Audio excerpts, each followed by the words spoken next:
Mic check for the YouTube stream. Mic check for the YouTube stream.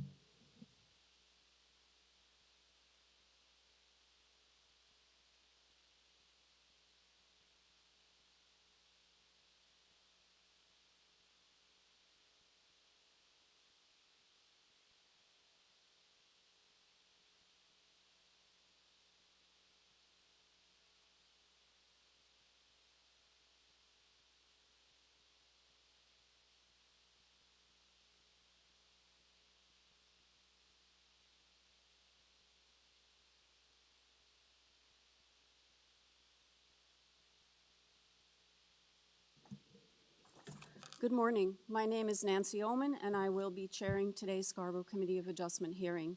Panel members joining me today are Eric Howe, Asif Khan, Ann McCauley, and David Stinson. In accordance with Sections 45 and 53 of the Planning Act 1990 as amended, this meeting of the Committee of Adjustment for the City of Toronto is called to order. The Committee of Adjustment considers applications for variances from the provisions of the zoning bylaw that apply to the property, permission to extend or alter lawful non-conforming uses, and consent to sever property to create new lots. We acknowledge that the land we are meeting on is the traditional territory of many nations, including the Mississaugas of the Credit, the Anishinaabe, the Chippewa, the Haudenosaunee, and the Wendat peoples, and it is now home to many diverse First Nations, Inuit, and Métis peoples. We also acknowledge that Toronto is covered by Treaty 13 with the Mississaugas of the Credit, and the Williams Treaty, signed with multiple Mississaugas and Chippewa bands. Committee of Adjustment public hearings are conducted in a hybrid in-person and virtual format. Some applications and participants will make their submissions in person, and others will participate virtually through WebEx, an online digital platform. These meetings are streamed on the Toronto City Planning YouTube channel, and anyone wishing to view the hearing can watch on YouTube.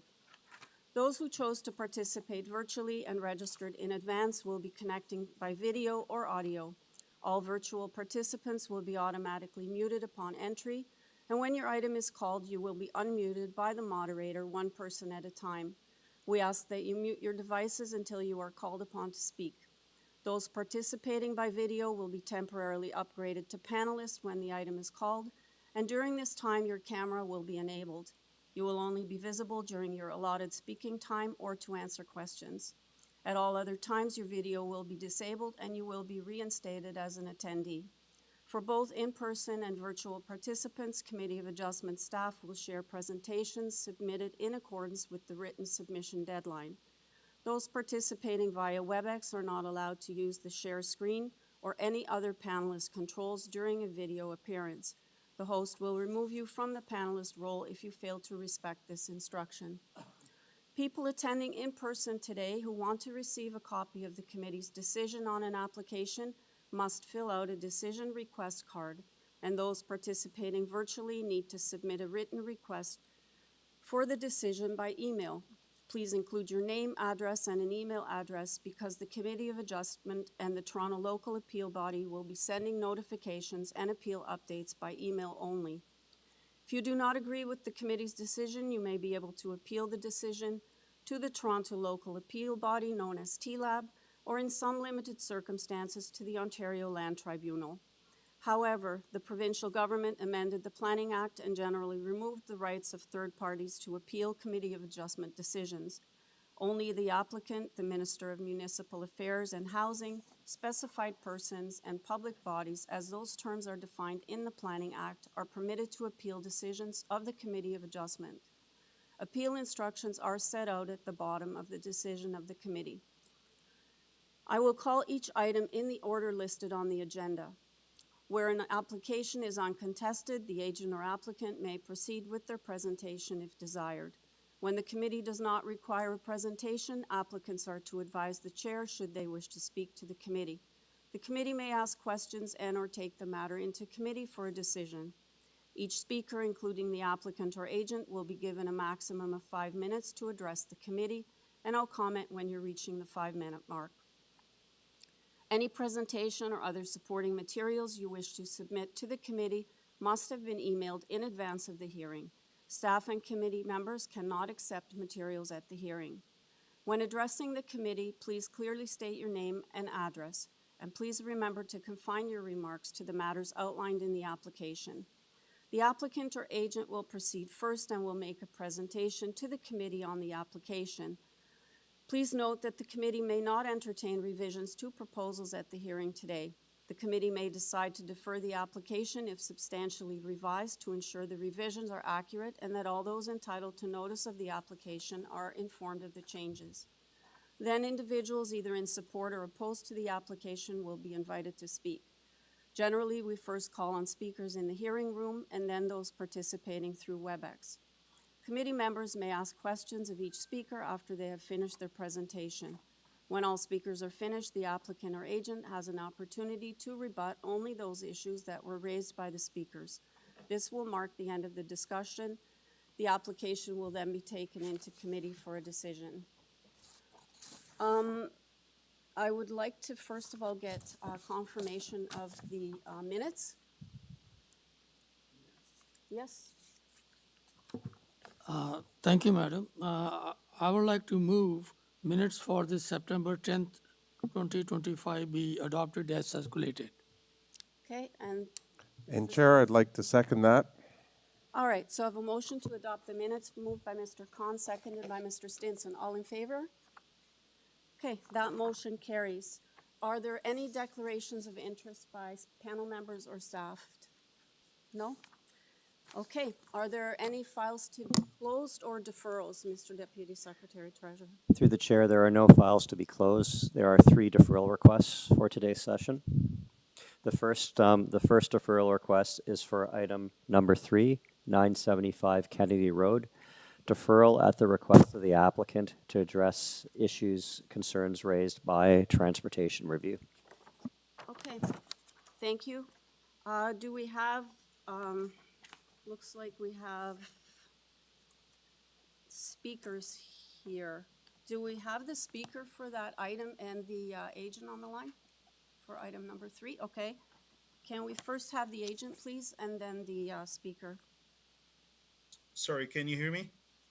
I can. Can I have your name Yes. and address, please? Yes.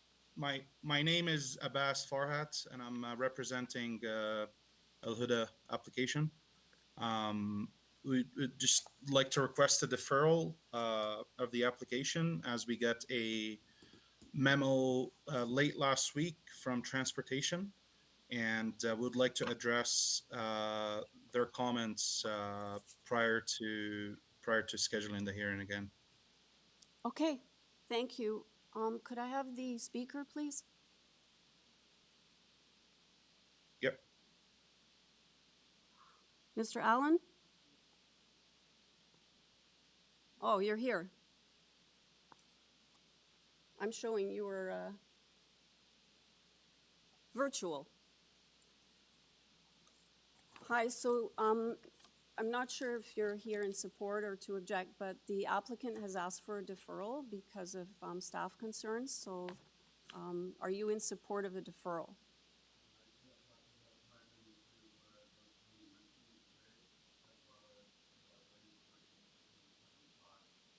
Okay, so you're okay with the deferral then, sir? Okay, yeah, because we'll only be dealing with the deferral, and then when it comes back, you can address the item again if you still wish to do so.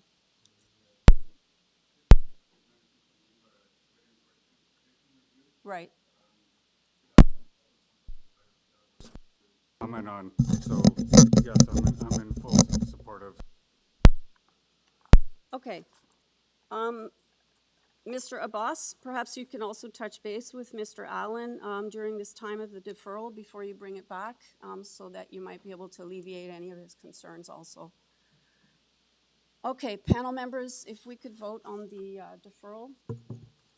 Chair, if I can I move forward and put forth a motion that we do defer the matter, considering that there is a request by Transportation Development for the deferral, and it seems like all are in accord. So I would put forth that motion that it be moved to the next available date.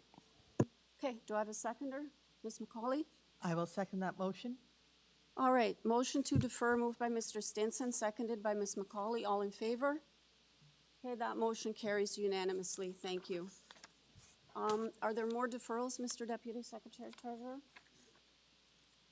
Through the chair, the second deferral request for today's session is item number 8, 51 Hill Crescent, deferral at the request of the applicant in order to address issues raised by community planning. Okay, thank you. Let's see here. Okay, I'm not seeing any speakers. Do we have the agent on the line? Through the chair, the other reason for the deferral is that the sign was not posted Oh, okay. as well in No. accordance with the Planning Act, likely because of the deferral request. Okay, thank Yep. you. Do we have the agent for item 8 on the line? Hi, good morning. Hi, My name good- is my name is Billy Tung with KLM Planning Partners. We're the agent for the applicant. I'm here to request a deferral, given that we noticed the comments from planning that were issued late last week. We try to come to a resolution with planning staff, but obviously we need a little bit more time to work things out. So we appreciate if we can spend the next few weeks to work it out and have it back at the next available committee meeting. Okay, thank you, sir. Okay, panel members, we're in committee. This is for a deferral. Ms. McCauley. Thank you, Madam Chair. I recommend deferral and to give the applicant time to work out the details. Okay, do I have a seconder? Mr. Howe? Thank you, Chair. I'll second the motion. Okay, motion to defer moved by Ms. McCauley, seconded by Mr. Howe. All in favor? That carries unanimously. Thank you. You're welcome. Any other deferrals? Through the chair, the last deferral request for today's session is item number 14, 2036 to 2050 Ellesmere Road, deferral at the request of the applicant to address concerns raised by community planning. Okay, item 14, no speakers. Is there anybody, I guess, in the audience that wants to speak on 2036, 2050 Ellesmere Road? Seeing none, could I have the agent, please? Committee members, Arshad, architect and agent on behalf of the owner at 2036 Ellesmere Road. We received a letter from community planning as they need more time to review to make sure that the proposal is in alliance with official plan policies. So we requested deferral be granted and we can work with them. Okay, thank you, sir. Panel members, we're in committee on the Mr. Stinson. Chair, I move that we defer this matter for the reasons cited and put forth that motion. Okay, do I have a seconder? Mr. Khan? I'll second the motion. Okay, motion to defer moved by Mr. Stinson, seconded by Mr. Khan. All in favor? That carries unanimously. Thank you. You're welcome. All right. Let's go to item number 139 Park Street. Panel members, we have before us a draft plan of survey, the public hearing notice, a cover letter from Mr. McAuliffe, the agent, planning rationale from the agent, tree site photos, and we have a report recommending refusal from tree protection and plan review. And we have reports from planning and engineering review. All right. Mr. McAuliffe, good Yes. morning. Patrick McAuliffe, agent for the owner. Through the chair, can you give us one moment just to adjust the camera?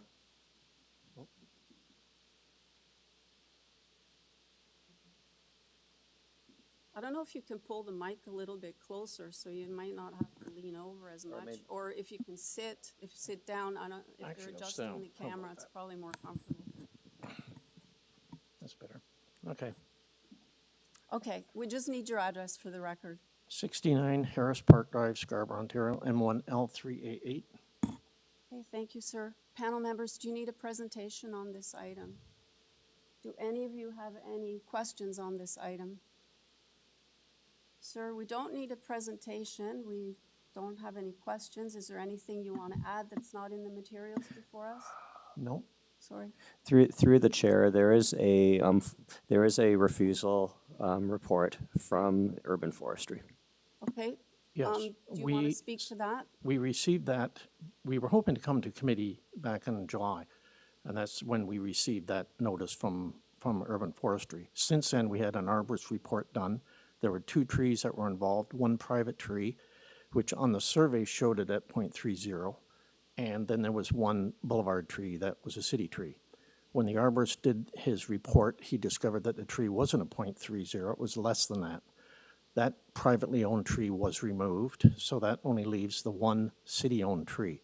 And as you can see from the site plan, we have diverted the driveway around the tree in question. So really, we have been able to clear up all the issues that Urban Forestry would have. Okay. Panel members, do you have any other, Mr. Yeah, Stinson? thank you, Chair. To the agent's point, and that's even with Urban Forestry, they make the distinction that deny consent to sever, but if despite that we proceed to approve the application, condition 1, which would be for the agent/applicant to complete the application to injure or damage a tree, which of course I'm sure you would do in your applicant. Absolutely, because we can't get through all the 10 conditions without getting Urban Forestry clearance. Thank you. Any other questions? Okay, is there anything else you'd like to add, sir? No, that's it. Okay, thank you. Okay, panel members, we're in committee. Mr. Howe. Thank you, Chair. I would put forward a motion to approve this application. On review, it meets Section 51, subsection 24 of the Planning Act for consent, and the variances appears to be minor and meets 4 tests of the Planning Act. I would, however, tie my motion to be subject to ER condition, community planning condition, as well as the urban forestry condition number 1. Thank you. Okay, and is there an engineering report, or are my notes incorrect? That's right, yeah. Subject to the engineering review condition as well. Okay. And did you want to second that, Mr. Stinson? Yes, Chair, I'll second that motion. Okay. Through the chair, just one moment here. I just want to make sure in terms of the urban forestry condition number 1. Okay, I see. Yes, they did. If the committee, I just wanted to make sure the correct condition was being imposed. Thank you. It is. Okay, thank you for confirming. All right, we have a motion before us, moved by Mr. Howe, seconded by Mr. Stinson, and that includes the conditions in the planning report, forestry condition number 1, and the engineering conditions. All in favor? Got it. Yeah, condition number 1. Okay, all in favor? Okay, that carries unanimously. Thank you. Thank you.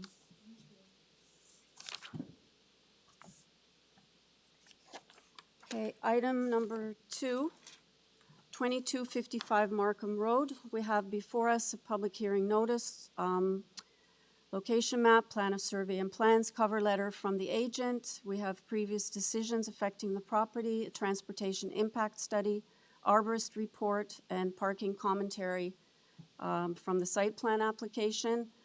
We have advisory information from planning and ravine and natural feature protection and the TRCA. Okay, morning, sir. We don't have any speakers. If I could have your name and address for the record. Yes, Thomas Gluck, 9 Mac by Crescent, Toronto. Okay, Agent for the applicant. panel members, do you need a presentation on this one?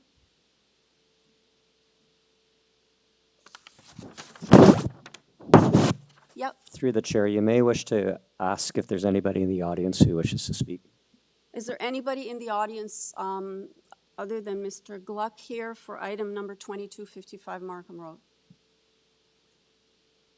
Okay, seeing none.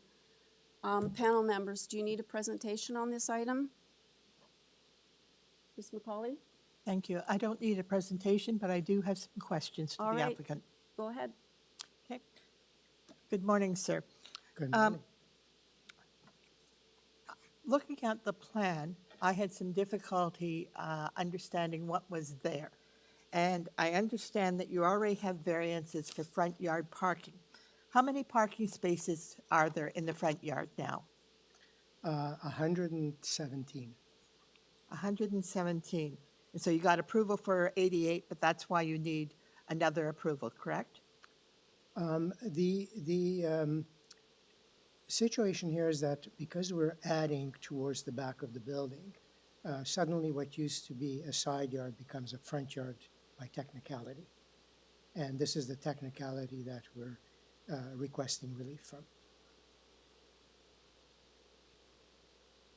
Because you're adding to the back of the building, That is correct, yes. okay, I understand that. I didn't understand the rest of what you said. Could you say it again? Before the proposed addition, the parking that is subject is actually in the side yard of the building. Because of that addition at the back, because that addition comes across to the south property line, it triggers a situation where the side yard is now deemed to be a front yard. And the parking is not permitted in the front yard. And this is the technicality that we are seeking relief from. Okay, thank you. Actually, now I see it, and I understand it because my second question is why is there a variance for the loading docks? Because I couldn't see any loading docks in the front yard. But you're saying it's because the addition, from the addition out to Markham Road is considered the front yard now, and there's loading docks way back there. That is correct, yes. Okay, okay, thank you very much. I have no further questions now that I got it all clear. Okay, Mr. Khan. Thank you, madam. Through you, madam, my question is, the ongoing review by the staff on the site plan. Yes. Sir, would you be kind enough to tell me what will be the total number of parking? 117. How much? 117. 170. 117. 117. Oh, 117. Yes. Thank you, sir. You're aware of the requirements in the transportation report with respect to restoring sections of the municipal boulevard, curbs, et cetera? We have not seen a transportation report. Or is it transportation? I'm sorry, it's engineering, sorry. Well, transportation engineering. So it says here the applicant must restore those sections of the municipal boulevard where they propose to close existing driveways and replace access points with appropriate landscaping and continuously pour raised concrete curbs. And they should also be replaced as per the city's design standards. This is part of our ongoing site plan approval process. We have absolutely no issues with those requirements. That is typical of every project, and these will be respected. Yeah, it's a little bit buried in the report. It's actually just on page 2. It starts just past number 4, condition. Do you guys have it? I know it. Go back. No, it's the report that you had, the other one. It's under, yeah, go to the next page, past number 4. Yeah, go to the top, there it is. It's I don't know why they didn't mark it as a number 5 condition or something, but that's the conditions. We have absolutely no Yeah. problem respecting that condition. Yeah, okay. I just wanted to be sure. All Thank right, you. thank you. Panel members, do you have any other questions? Ms. McCauley? You want to move a motion then? Okay, we're in committee. Okay, go ahead. Okay, thank you, Madam Chair. I move approval of these variances. The explanation is clear as to why the variances are needed, even though it has minimal impact on the property. So I think the variance is appropriate. I move approval. Okay, I think we should include the report dated March 5th for the engineering conditions. Yeah, Through the chair, those comments are there, though those are actually for this, are related to the associated site plan application. okay, I'm So just, those will likely be dealt with through the concurrent site plan application. so we shouldn't include them as conditions, even though they say the following comments and conditions? Correct, because there's a different process which will Okay, cover as long as that. that goes, okay, all right. Okay, so you've got my Motion, so I need a Motion. seconder. Thank you, Chair. I'll second the motion of Ms. McCauley's. All right, so motion to approve the application, moved by Ms. McCauley, seconded by Mr. Stinson. All in favor? That carries. Thank you very much. You're welcome. Item number 3 was deferred. Item number 4, 79 Rushley Drive. We have before us a public hearing notice with a location map, plan of survey and plans, tree and site photos. And I'm not showing any speakers. Is there anybody in the audience for 79 Rushley Drive? Yes?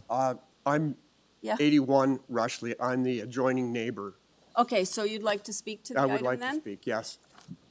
And is that, are you with Oh, this? she's my friend from Oh, so you're another together? address.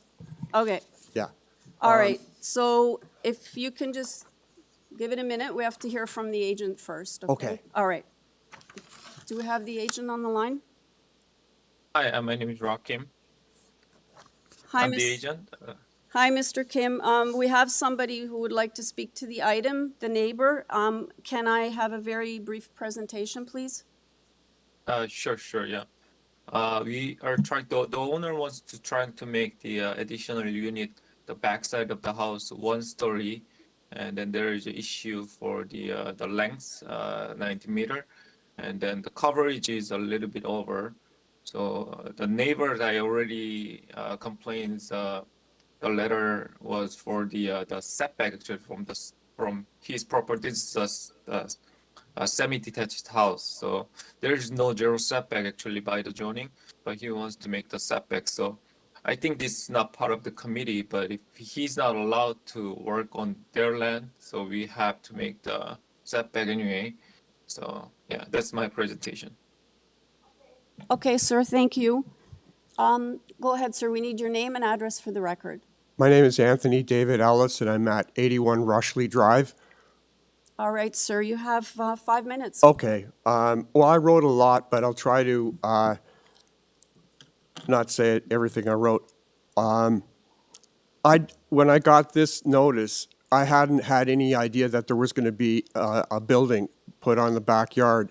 So I was looking online and finding different things out. And some of the things I found talked about setback and not on the property line. I don't know where this building is actually going to be built, but I have the feeling it's on the property line. And I'd like to know what sort of things does that entail. I think it should be away from the property line so that the builders can build properly with whatever tools they need, so they don't actually need to use my property. I wasn't asked about using my property, but if it's on the property line, I can't see any way other than by doing that. And I think that the building should be built from within the property if they're building it. And another point was I asked a surveyor, what about a survey? And he looked it up and found that the last survey of this property was in 1955. So who knows exactly where the property line is? So there's a fence, but who says that is the actual line? I think a survey should be done. I don't know if it was done. And does that mean I have to get a survey myself? Like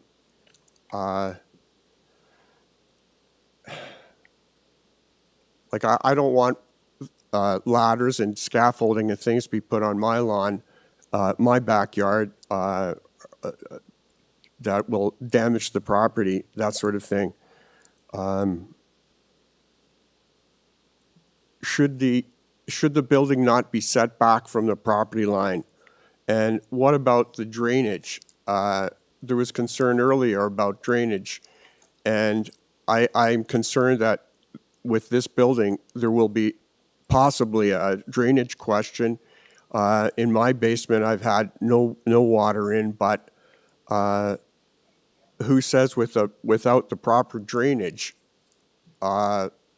snow, water, whatever, won't get pushed away properly?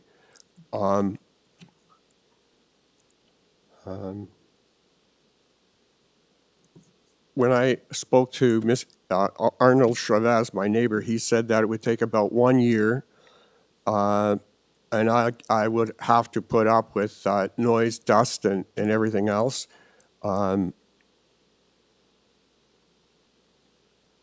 would hope that I would get some consideration for the building. Anyway, that's pretty much what I'd like to say.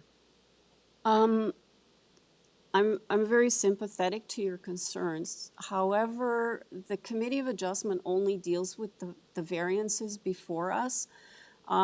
When there's new builds, there's usually a drainage plan required by the city, but again, that's outside of our purview. We are here only to deal with 2 variances, and one is for length and one is for lot area. They don't require any variances for side yard setback. I'm going to have the agent speak to some of your other concerns in terms of going on your property and dust. Those are all, again, not. Well, I don't want anybody on my property. We heard you, believe me, but And- unfortunately, we yeah. have no jurisdiction over any of those. Well, I hope things the that you city have. doesn't say it's okay for somebody to use my property. No, I hear what you're saying, and Mr. Stinson would also like to add a comment. Okay. I think the chair, thanks, Chair. I think the chair summarized it very well. Your concerns are held in expectation of what you don't want to happen. There's no indication that anybody's going to trespass on your property. First of all, that's still your castle, so don't assume that that's going to happen because people just can't put building materials on your property, okay, without your permission, so try to rest assured there. And as far as the chair said, anything encroaching on your property, before this committee, there's no documentation suggesting that it's a setback application which wants consideration. It's just about the lot, as the chair said, and the height. So that's not going to be on the property line from our records here and our information before us. Does this mean this is a building will go up? No, it means I'm addressing your specific concerns right now, what your expectations are in the future. But we're still reviewing this paperwork right here in committee to make independent decisions and take a vote on it. Mr. Khan? Thank you, Chair. Through you, Madam. My question is it a semi-detached house? Yes. Yes, it is. Okay, sir. You have a row of houses there. I'm sorry? You have a row of houses. Yeah, the area is a lot of, on one side of the street is a lot of semi-detached houses. And 79 RUSHLEY is my adjoining neighbor, Sir, Mr. Chavez. my question to you is, the backyard is open for all these things, for all these semi-detached. Yes, you can. Is there any partition between you and the other neighbor? Not really. There's, we have. It's an open thing. Yeah, it's really open. The backyard is really quite open. Both of us have decks. Okay. Now my next question is, did this person speak to you before about the construction in detail? He spoke to me after I had received this, and he came to me. I can't remember what the words were, but he was expecting me to give him full support in the building of this. And I wasn't ready to give my acceptance to this right away to him.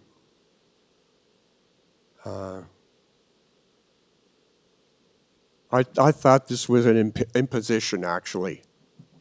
Anyway, is that answered you? Sir, thank you for your answer. Thank you. I am sympathetic. I mean, the thing that you're representing. Thank you. But the thing is, sir, it's a very delicate thing. I mean, the property line in semis Yes. to cross over. But I hope your neighbor will be a nice person, Well, I not hope to so. cross over and make a mess on your side. It's only a hope of mine. But will there definitely, can I ask for a survey? Since the last one was done in 1955, I don't know where the line is. I don't think anybody does. Sir, that is not our jurisdiction. You can speak to your neighbor about that. Okay. Ms. McCauley, you have a question? For the applicant. Okay. All right, thank you, sir. Thank you. Okay, Mr. Kim, Yes. could you just speak to some of the issues raised? I recognize that most of them are not related to the variances, but maybe you could give just a little bit of assurance to the neighbor that you're gonna, or that the owner's going to, you know, try to. Yeah, I'm gonna talk to the, I already explained to him, if the neighbor is not allowed to construction on their side, we have to make the setback, so from the between the houses, yeah, so, yeah. All Probably right. we're gonna move it, but it's not part of the committee right now, so. Yes, we understand that. Ms. McCauley has a question for you. Okay, I think he's actually starting to address my question. In order to build this addition, he can't go on the neighbor's property. And it's very hard to build right on the property line, very much after the fact. So I think to the applicant, are you proposing to move the addition further away from the joint property line? I'm gonna talk to the owner to move all the house, move it to the about 18 inches to the left side, right side actually, away from the property. Okay, yes, that would be very, I'm willing to do that, but it's the owner's decision, so, yeah. But, you know, we cannot build it without their, you know, neighbor's permission. So if you get the permit still, in the property, we cannot build it on that way, right? okay. All right, Okay, thank you, sir. thank you. Panel members, any, Mr. Howe? Thank you, Chair. Through you, for the agent, can you just reassure your neighbor that, one, when you're constructing, you won't be encroaching on their property, and two, that you won't need to trespass on their property in order to build this this new addition? I just wanna hear that from you. From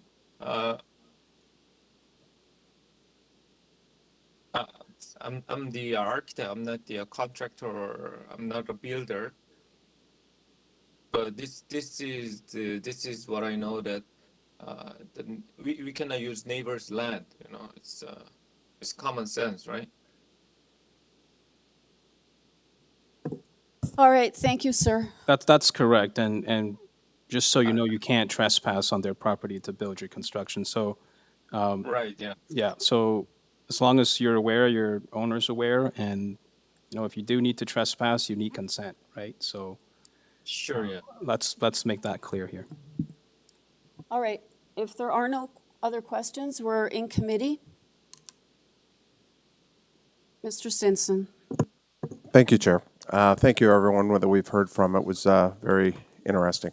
Ultimately, I feel that this application meets the four-test rule. I think it is reasonable. I did hear the concerns of the attached neighbor, and I take it seriously, Mr. Ellis. I feel that until such time as anything negative happens, we can't speculate what will be. And at this point, I have all indications that this is a pretty standard build application, and so I would move that to approve the application if given an opportunity. Okay, so Ms. McCauley, are you? I'll second. Okay. So I have a motion to approve the application. There are no conditions. Moved by Mr. Stinson, seconded by Ms. McCauley. All in favor? That motion carries unanimously. Thank you, sir. Okay. Item number 5. 2655 Lawrence Avenue East. We have before us a public hearing notice, location map, plan of survey and plans, tree and site photos. We have reports from community planning and transportation, and correspondence in opposition from Mr. Allen, who is here. Is there anybody else in the audience that wants to speak to 2655 Lawrence Avenue East? Okay, can I have the agent on the Good morning. I'm Andrew Shields from Scott Shields Architects, 317 King Street West. Okay, good morning, Mr. Shields. Can you do a brief presentation? We have somebody speaking to this item. Yes, absolutely. If I could ask the to go to on the architectural drawings, so we can maybe put them up on the screen. Maybe we can go to drawing A 4.01. Just want to speak to that drawing.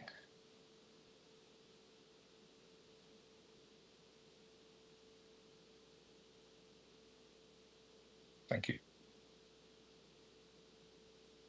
So this project, just a bit of background, was initially went through a rezoning application in 2018.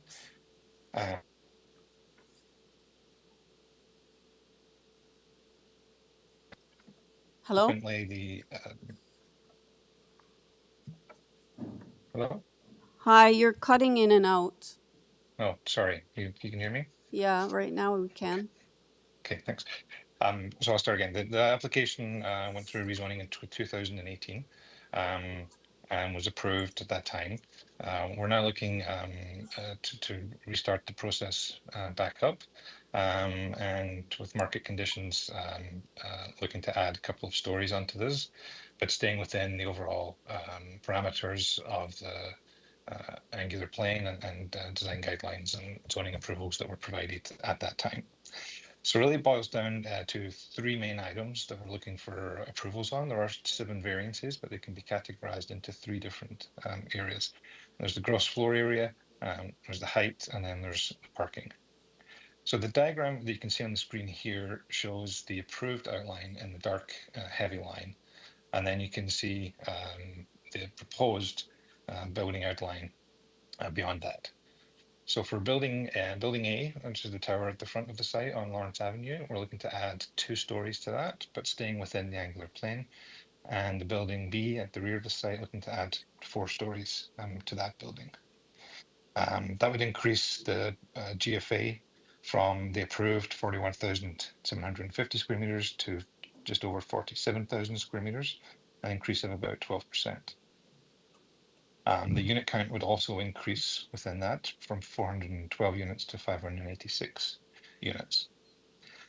This is then what triggers the parking variance, because we're not proposing to add any additional parking levels. There is currently 2 full parking levels within the site, and that would stay as it is. So there'd be no additional cars added to this proposal, and therefore the parking ratio would reduce. So for this number of units, the proposal would require 576 resident parking spaces, and we're proposing 407, and a reduction of 118 visitor parking spaces to 83 visitor parking spaces. We have been in consultation with community planning and other city departments on this application. We are aware that there are 3 conditions from planning, 1 from transportation, which we are all agreeable to. The process or the building proposal is subject to site plan approval. And so if we were to be approved today, our next step would be to go into site plan approval stage and submit the required documents that the city staff have asked for. One of which being a transportation impact study. Transportation have said that they're okay with the proposal. They have no concerns, provided that a transportation impact study is provided, which we will do through site plan approval. Same with the conditions from planning for a hydrological report, an updated functional servicing report to show that we have sufficient capacity in the sewer lines, and there's an additional payment for landscape improvements, which our client is agreeable to. I'm happy to take any questions. Okay, Mr. Khan, you have a question, and then Ms. McCauley. Thank you, ma'am. Through you, ma'am. My question to Mr. Shield is, variance number 5, building B. You are asking 5 stories while you can have only 2. The height maximum you are allowed is 16.7 you are asking. Maximum is 9. And number of stories 32 and only 28 are allowed. It's a high density proposal. Now, having high proposal density proposal, you are creating 174 more apartments or units. And while you are deficient in parking 169, this is a very bad combination. More people, less parking. Can you brief me a little bit? I should understand that it's a viable proposition that I should vote for. Yeah, thank you for the question. So there will be a transportation impact study done. As I say, that's a condition of transportation. Transportation staff have reviewed this and they have no concerns with the reduction in parking. It aligns with the citywide policies of generally reducing parking. Sorry to interfere, throughout- Mr. Shields. Transportation is already asking you a traffic impact study. You haven't submitted. No, as I outlined, that will be something that we will submit as part of the site plan approval process, and transportation planning will need to approve the transportation impact study through site plan approval. Okay, thank you. Ms. McCauley. Thank you. Transportation has asked for an alteration to the driveway entrance. Has the applicant, have you turned your mind to what transportation wants in terms of driveway access? So the driveway access has not changed from our initial approval. There's no change there on our side. So as I mentioned, that when we go through the site plan approval process, the details with transportation will be worked out, and transportation will need to approve all those details before we can get site plan approval. Okay, the gentleman who is speaking has some concerns about the traffic impact. Can you address those concerns? I can say that there's the proposal doesn't. We're not looking to add any additional parking to this site. So we're not looking to add a substantial amount of new cars. But again, those details are something that will be worked out with city staff, with transportation, with planning as we go through site plan approval, and they will need to be satisfied that all those conditions are met before we can move forward with this application.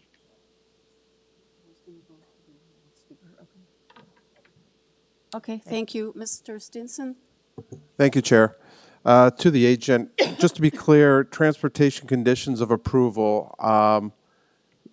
they've stated that they want the condition done if we are to approve it, and you're in agreement with that, yes or no?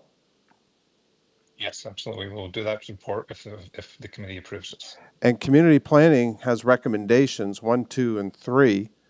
What do you say on the recommendations of community planning 1, 2, and 3? Are they going to be followed? Those 3 conditions are also acceptable to our client, yes. Perfect. Thank you very much. Thank you, Chair.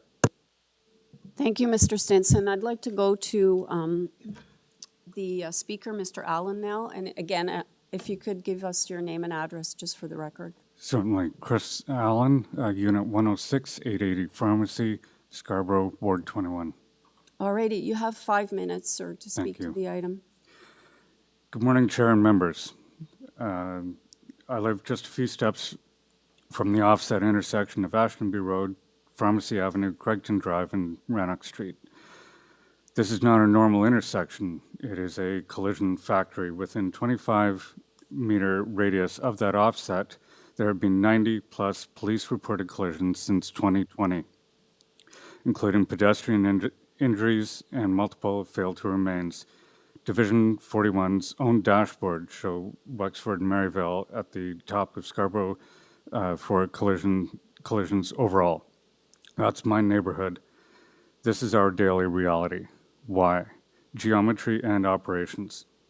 The short jog between Ashtonby and Rannoch forces drivers to swing into the far lane and block the curb lane even on a green light. The left turn from Pharmacy into Rannoch routinely blocks the box. Signal sightlines are compromised by the offset. Drivers see the heads late. Pedestrians start at the same time as turning traffic, so they're invisible when it matters. And when it clogs, people improvise. That's when somebody gets hit. Now, I understand today's files are minor variances, supplementary parking at, as deferred 975 Kennedy and changes at 2655 Lawrence. But more parking and more site capacity means more trips into a corridor that is already failing basic safety tests. That's not theoretical. It's borne out by the collision history. I'm not here to say never build. I'm here to say don't add fuel to a fire while the room is still full of smoke. Tie approvals to fixes that are well within the city's toolbox. Prohibit left turns from Pharmacy to Rannoch during peak times. Restrict the jog movements both ways between Ashtonby and Rannoch. Keep right turns from Ashtonby to Pharmacy. That's not the problem. The short jog left is. Conduct a sightline and signal visibility audit. Add or relocate secondary heads and clear obstructions so drivers can see the signals at a safe stopping distance. Implement a leading pedestrian interval so people walking get ahead before the parallel greens. Upgrade and enforce do not block intersection signage and markings at Pharmacy and Rannoch. Those 5 changes address the actual crash mechanisms, bad geometry and movements, poor visibility, and pedestrian conflicts. Paint alone won't fix this. A proper road safety audit and redesign is overdue. My ask today is simple. Defer these files until Transportation Services confirms an audit and implements a path for the measures I've listed, or approve it with conditions that no additional parking supply or intensification is added until those safety measures are in place. Scarborough shouldn't have to accept a known hazard as the price of growth. Fix the intersection, then add the cars. That's common sense. That's Vision Zero, and it's the right thing to do. Thank you. I'd be happy to answer your questions. Okay, thank you, sir. Panel members, do you have any questions for the speaker? Okay, seeing none. Thank you. Thank you. Mr. Shields? Yes, thank you for the comments. I can't, unfortunately, I can't really speak too much to the overall city policy on these items, which are clearly a concern. What I can say is that our traffic impact study will look at safety measures. We'll look at how cars are coming in and out of the site. You know, there's items such as no left turns that will be implemented coming out of our site, and all that will be reviewed by transportation. And as I said earlier, that will be a condition of site plan approval. So we will not be able to move this application forward until the transportation from the city is satisfied. Okay, thank you. Panel members, do you have any further questions for Mr. Shields? Mr. Khan? Thank you, Madam Chair. Through you, my question is simple. I simply want to ask Mr. Shields, do you have a time frame for the submission of this traffic impact study to the transportation services? The timeframe will be tied to when we submit for site plan approval. So that's something I will need to discuss with our client to find out what their timeframes are. But assuming that we are moving ahead with the site plan approval application, then there'd be no reason for us to delay in getting the transportation impact study done. Thank you. Any further questions, panel members? Seeing none, let's take it into committee. Ms. McCauley? Okay. I want to address the gentleman who raised his issues with traffic. Certainly traffic is, no, you can stay there. Certainly traffic is an issue. The application that we have before us was approved in 2018. We're now 2026. 2025, sorry, still nothing's built. Before they build anything, they're going to have to go through site plan approval. And as you heard from the applicant, he hasn't got a date as to when he's even going to submit his plans to the city yet. So I think when the plans are submitted, the Transportation Department will look at those issues. But to look at them today is really premature because it may not be, if it's 2018, it's not likely that this building will be built and completed within that 10-year time period from its initial approval. So I hear your concerns.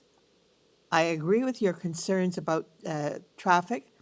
However, all we've got at the moment is just an increase in density, no increase in parking, so supposedly no additional cars, and an increase in height for the building. We're at a stage where he has maybe 10 more approvals needed before he can get a building permit. And since he was at that spot in 2018, I'm not sure when, and the applicant has not identified when he's even looking at getting a building permit.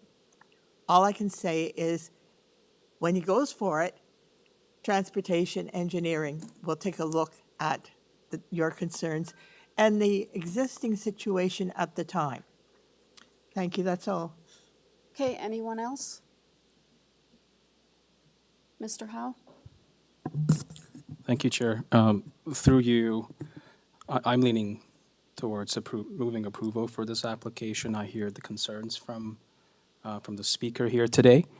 However, I do know transportation, so just for the variances here before us, transportation has reviewed, and they have noted that they have no objections subject to a condition that a traffic impact study and a traffic demand management systems will be reviewed and required before site plan approval.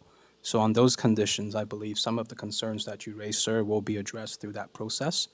And that's the reason why I think we can move approval here. I would move approval here today and leave those details to be addressed at such time as they do arise or when the applicant actually move towards those process. All right, do I have a seconder for that? Thank you, Chair. I'll second that motion. I would just add, subject to community planning conditions and transportation review conditions as noted in the package. I think Ms. McCauley was gonna, yeah. Thank you, Mr. Stinson. Yes, I was going to second that since I already commented on this application. All right, so I have a motion to approve the application, including the planning and transportation conditions. And that's moved by Mr. Howe, seconded by Ms. McCauley. All in favor? That carries unanimously. Okay, thank you. Thank you very much. Okay, the next item is item number 6, 2 Wood Glen Road. We have before us public hearing notice, location map, plan of survey and plans, arborist report prepared by Brightleaf, presentation materials from the agent, and we have reports from forestry and planning. And forestry is asking for condition number 2. I'm not showing any speakers other than the agent. Do we have the agent online? And is there anybody, one second, is there anybody in the audience that is here to speak on 2 Wood Glen Road? All right, go ahead. Hi, good morning. My name is Sandra Gava, architect and agent for the file at 2 Wood Glen Road. Would you like me to? I don't think we need a presentation. Let me see if the members have any questions. Ms. McCauley. Thank you. Through the chair, is there anybody in the audience? I already asked. Thank you. Sorry. I actually remember. Okay, go ahead. Okay, to the applicant, I've taken a look at the plans and your proposed additions, and I guess my question is fairly simple. I believe you are going to eliminate the garage, because I saw in the basement you're putting a recreation room underneath the garage. And is that going to require a variance for front yard parking? We're not changing the parking condition at the front yard, so it has not been identified as a variance. Okay, and, all right. And you are eliminating the garage? Correct. Okay. That's all. All right, are there any other questions? All right, we're ready to go into committee unless there's something you want to add, Ms. Gava, that's not in the materials before us. I think we're ready for a motion. Yeah, Mr. Khan. Thank you, Madam. I'm making the motion. I'm taking the staff recommendations for approval with conditions and also forestry conditions. Okay, do I have a seconder? Thank you, Chair. I'll second that motion by Mr. Khan. All right, we have a motion moved by Mr. Khan, seconded by Mr. Stinson to approve the application, including community planning conditions and forestry condition number 2. All in favor? And Ms. McCauley, you dissenting? Yes, I believe they're going to need another variance here. All right, so Ms. McCauley dissented, everyone else is in favor. Okay, your application's been approved. Thank you.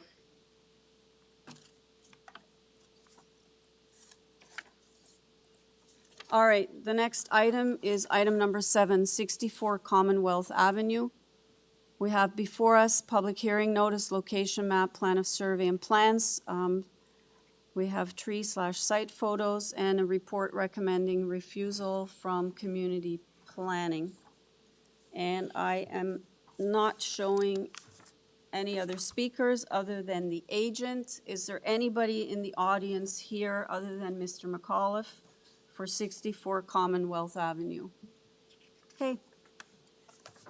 All right, sir. Patrick McAuliffe, agent for the owner, 69 Harris Park Drive, Scarborough, Ontario. All right, can you speak to the planning report, please? The Yes, refusal? the owner of the house has incurable cancer. And right now he is fighting using a walker, and it won't be long until he's in a wheelchair. He's a good friend of mine. Anyways, the two issues that we have here are the backyard landscaping and the side yard landscaping. The backyard landscaping, after discussions with community planning, we've agreed that the area of hard landscaping from the shed towards Lorraine would become soft landscaping, thereby making that issue a 30% soft landscaping issue, hard landscaping issue. So that would mean number 2 should read 30% instead of the 15.47%. And community planning seemed to be sort of okay with that. The other issue was the side yard. Now, you have to remember on this house, can you show the site plan, please?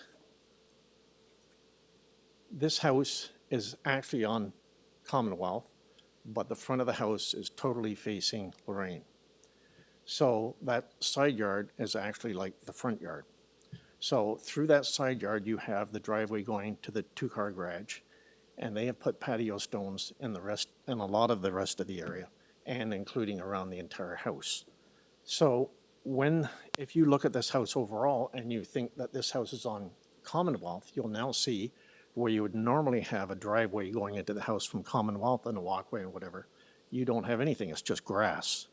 So the front yard is actually 85% soft landscaping. The side yard, though, has the walkway around the house so that he will be able to get around the house, and will also have a hard area right in front of the porch, so he'll be able to get around on his wheelchair.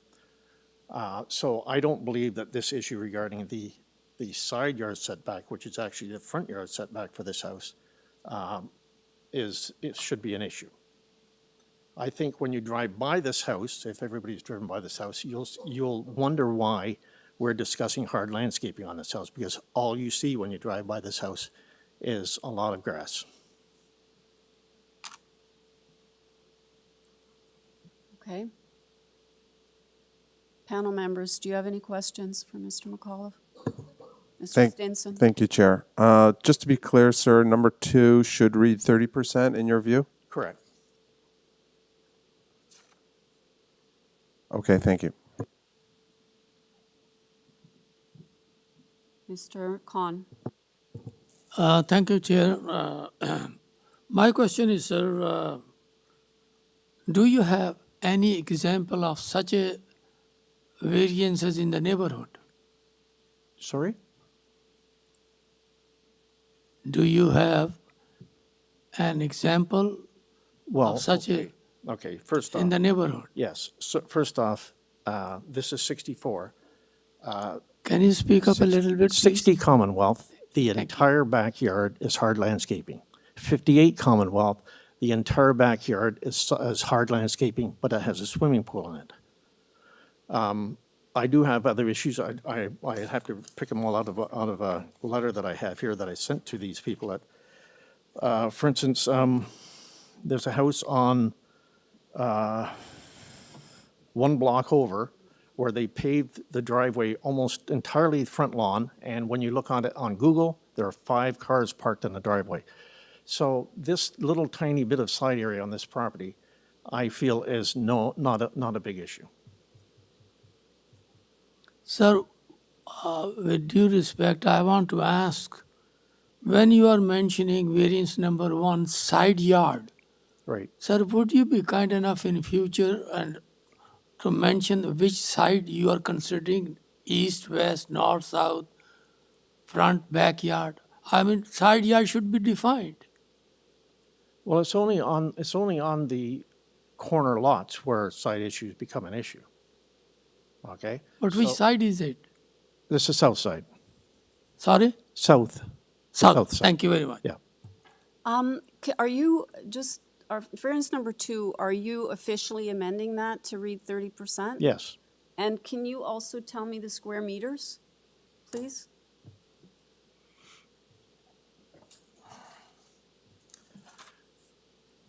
Do you have the staff report? I'm having trouble finding it for some reason. Through the chair, it's under late materials, but we've got it on the screen.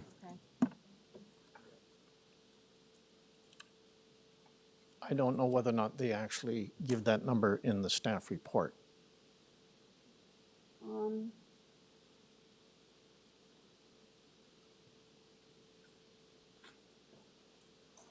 All right. Are you okay to go without the square meters, just the 30%? Because usually we always ask for the square meters. So.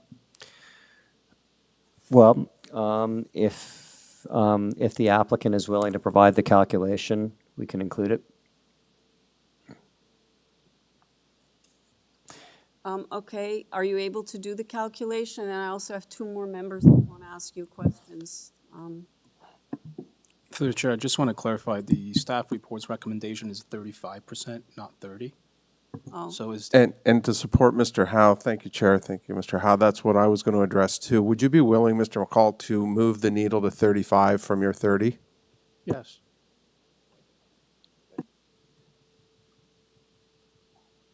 so I guess we could go with the number that's proposed by Staff? by staff, which is 35%, and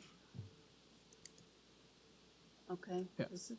Does it have the square meters anywhere in the report or not? No? Okay, well. All right. Anybody have any further questions? Okay.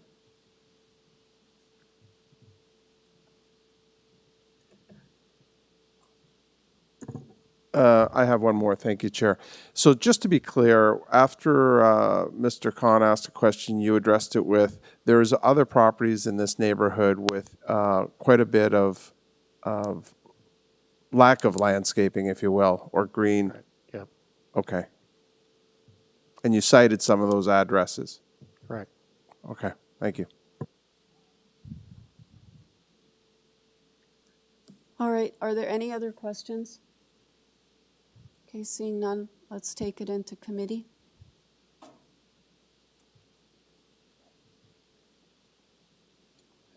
right, Mr. Stinson. Thank you, Chair.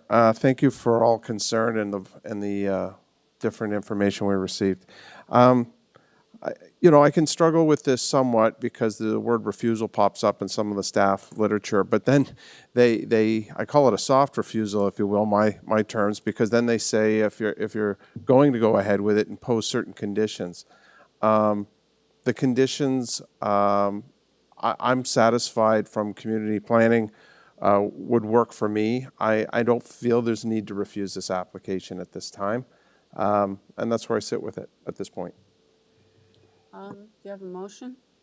In that case, I'll put forth a motion to approve this application and look to community plannings, and I'm just trying to bring it up here, they're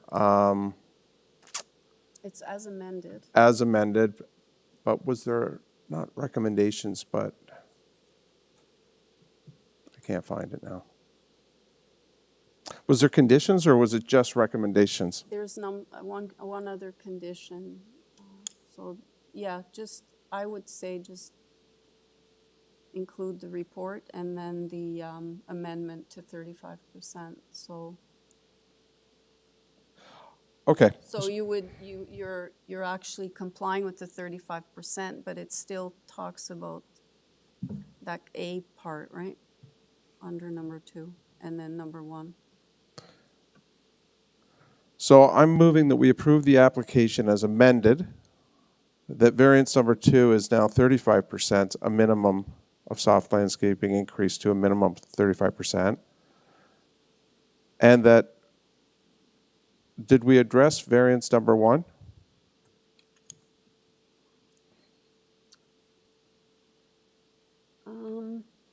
Is 55 stuck at that number for the applicant agent?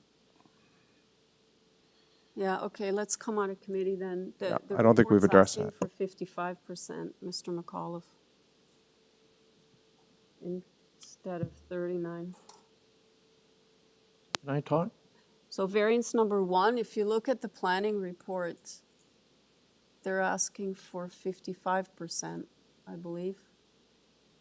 Yeah, they want you to increase variance number 1 to 55%. Are you able to do that? No, not on number 1. And not only that, to do permeable landscaping, this is already done, okay? So that would mean this person will have to remove all the hard landscaping that he has down and replace it.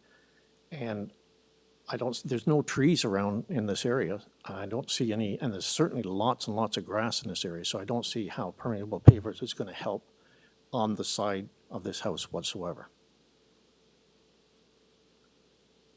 Okay, so you need variance number 1. Everything's done already, correct? And then you're amending variance number 2 to read 30% or 35 rather. 35. 35%. Right. Okay. Through the chair, I'm just confirming that the permeable pavers are not being proposed for either of those, correct? All right, we're back into committee then, Mr. Stinson. So basically, we're only looking at the amending of variance number 2 to 35% and then not including anything else from the planning report if we were to go ahead with this based on the agent's comments. Thank you, Chair. Thank you for that clarity, and thank you for all who added to it. As stated, I would move to approve this application as amended for variance number 2, 35%, and the removal of variance number 1. Now I'm totally confused. Removing variance, no. So he needs variance number 1. Sorry, I got it reversed, yeah. So to move to accept the change to amend number 2. Amend number 2. 35% and variance number 1 as is. So the only thing would be approving is you're looking to approve the application as amended with variance number 2 changed to 35%. Correct. Okay. All right, that's the motion from Mr. Stinson. Do I have a seconder? Okay, Mr. Howe? Thank you, Chair. I would second the motion. All right, so we have a motion to approve the application with variance number 2 amended to 35%.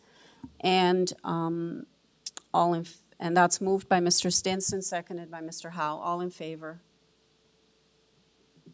That carries unanimously. Thank you.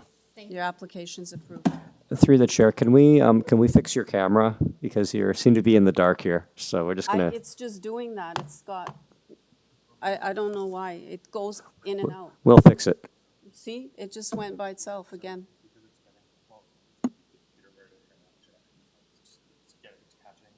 Okay. All right. Item number 8 was deferred. So item number 9, 121 LEBOVIC Avenue. I lost my pen. Yep. All right. We have before us public hearing notice, location map, plan of survey and plans. We have tree/site photos, presentation materials from the agent, 3 form letters in support from owners on LEBOVIC Avenue. And I am not showing any speakers other than I have 2 agents listed. Is there anybody in the audience that wants to speak to 121 LEBOVIC Avenue? Seeing none, okay. Do I have either one of these agents on the line? Morning. Hi, and you are, your name and address? My name is Nusrat Jahan. I'm the applicant. 3400 Danforth Avenue, suite number 5. Okay, thank you. All right. Panel members, do you need a presentation? No. No? Anybody have any questions for the agent? No. All right, ma'am, we don't have any questions for you. We're ready to make a decision on this. Anything you want to add that's not in the materials before us? No, ma'am. Thank you. Okay, Mr. Khan, go ahead. Thank you, Madam Chair. It's a very simple application, 1 variance, and it's all minor. So I move this application be approved. Okay, do I have a seconder? Ms. McCauley? I will second that motion. There are no conditions. Thank you. All right, we have a motion to approve the application moved by Mr. Khan, seconded by Ms. McCauley. All in favor? Okay, that carries unanimously. Thank you. Your application's approved. Thank you so much. Okay, item number 10, 100 ELINOR Avenue. We have before us public hearing notice, location map, plan of survey and plans, tree/site photos, a letter from Mr. Cummings, the agent, as well as presentation materials, and we have a report from planning with conditions. I don't show any speakers here. Is there anybody in the audience that wants to speak to 100 ELINOR Avenue? Seeing none. Okay, do we have the agent on the line? Ali Shokeri, 326 Shepherd Avenue East. Good morning. Good morning, sir. I don't think we need a presentation. Panel members, do you have questions? Ms. McCauley, go ahead. Yeah, the first question is, the purpose of the application is to legalize the existing 2-story. Is, with these variances, is this already totally built? No, ma'am. It's under construction, and there is a minor error happened. We don't know where that error was generated, but the house is just slightly closer to the front property line. Technically, it's creating like these 4 minor variances, but the house is still the same house. Yes, this is the house as under construction. This is the current situation. And exactly same house that was permitted, the same size and everything.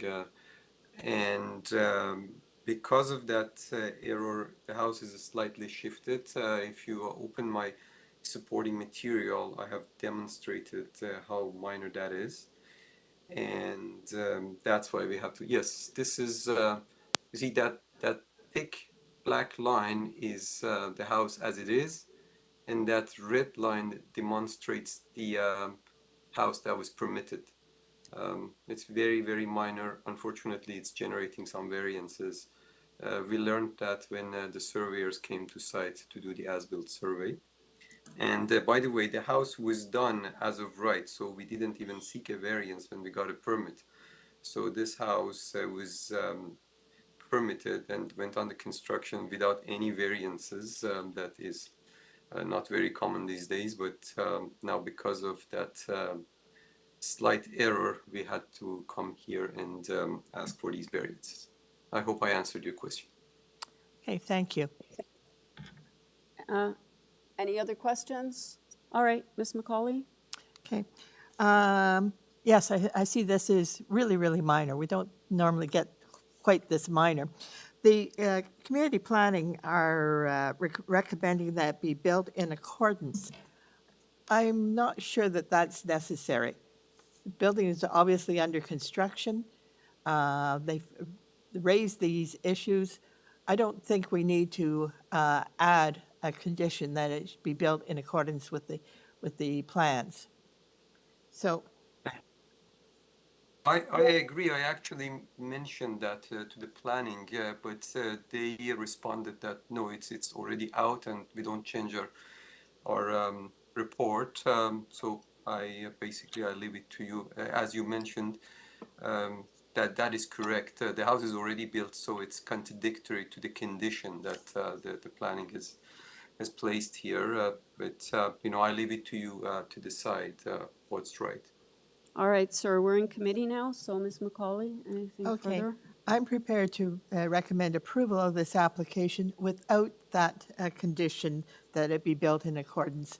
It's already being built in accordance with the plan, so we don't need to add additional paperwork. Okay, Mr. Howe? Thank you, Chair. Can we come out of the committee first? And I just want to confirm with Sure. with the We're applicant. out of committee. Go ahead, Mr. Howe. Hi, applicant. Can you confirm if you have any issue with the condition that you must build according to the site plan? Well, the house is already built, so the I understand that, condition is- but would you have any issue if we tied it to the condition? I personally don't. I just think it's inappropriate that to impose a condition that is in conflict with what is actually there, because it is already constructed. If you feel necessary to impose that Right, condition, okay. by all means, I think it might actually create some. Right. some- Okay. Because you are 0.1 off for a couple. Yeah. Okay. I get that now. Okay. Thanks. Thank you. Sorry, why would it be in conflict if you're legalizing what's already there and you've shown it on your, site plan? I don't understand why it's a conflict to put it. Again, again, if you feel necessary, please do that. I'm saying that because it was mentioned by the panel. Right. The report says that it must be constructed in accordance to the site plan, as if this is an act that is going to happen in future, while this is an act that has been happened. No, has I happened in the get past. it. I mean, it's redundant. We can argue this, but I mean, to Mr. Howe's point, I don't see how this is a conflict if there's members here that feel the condition should be added. Anyway, Mr. Stinson has something to add. Go ahead. Thank you, Chair. Hot off the press, I was contemplating and given some information that helped me make my own mind up. I, as a member of this committee, would respectfully ask that we tie it to what community planning's asked. Otherwise, I wouldn't be comfortable voting in favor of this. Thank you. All right. Ms. McCauley, did you want to move a motion? Yeah, I'll move a motion in light of what Mr. Stinson has said. I saw this as a paperwork thing. And I'm not totally wanting more bureaucracy paperwork thing. But if that's your wish, and that's the wish of the committee, and the applicant has said, building's built, if you want a site plan, he'll do the paperwork, go to it. So I will recommend approval of this application with the condition that he has to build in accordance with the site plan All right. as constructed. I want to thank Ms. McCauley for that consideration, and I would like to second the motion. Okay, I have a motion to approve the application, including the conditions in the planning report, moved by Ms. McCauley, seconded by Mr. Stinson. All in favor? That carries unanimously. Thank you, sir. Thank you. Item number 11, 148 Lillian Drive. We have before us public hearing notice, location map, plan of survey and plans, tree/site photos. We have a report with conditions of approval from Forestry. They're asking for condition number 2. And I only show the agent as a speaker. Is there anybody in the audience who wants to speak to 148 Lillian Drive? Seeing none, do you have the agent on the line? This is Gordon Cumming, 27 Floral Parkway. Okay, good morning, sir. Panel members, we have one variance before us. Do you need a presentation? Anybody? Seeing none. Anybody have any questions for Mr. Cumming? Sir, we're ready to take this into committee to make a decision. Anything you want to add that's not before us in the materials that we have? No, other than I have applied for that tree declaration. Oh, okay. Great. Okay, panel members, we're in committee. Mr. Howe. Thank you, Chair. Through you, I will move a motion to approve this application. It looks minor. There's only one variance, and it meets the 4 tests of the Planning Act, subject to urban forestry condition number 2. Okay, Mr. Howe moves approval of the application. Ms. McCauley. Ms. McCauley is seconding, including forestry condition number 2. All in favor? And Mr. Khan, you're dissenting? Okay, everybody's in favor. Mr. Khan dissents. Your application's been approved, sir. Thank you. Yes. Sure. Through the chair, can you please put your mic on? I know it is 11 o'clock. We typically take a break about this time. The next item looks fairly simple, but item number 13 looks more complicated. Can we take a break after item number 12? Are you okay for another few minutes? Yeah, okay. That's Thank fine. you. All right, item number 12, 376 Centennial Road. We have before us a public hearing notice, location map, plan of survey and plans, tree/site photos. We have reports with condition of approval, conditions from community planning. Forestry is asking for condition number 1. And we have correspondence in support from number 382 Centennial Road. I do show somebody who has concerns. So do we have speakers in the audience for 376 Centennial? Are you the neighbor? Yes. Okay. And do we have somebody online also in opposition? And do we have the agent on the line? So that's agreeing to the agent? Okay. All right, well, let's start with that then.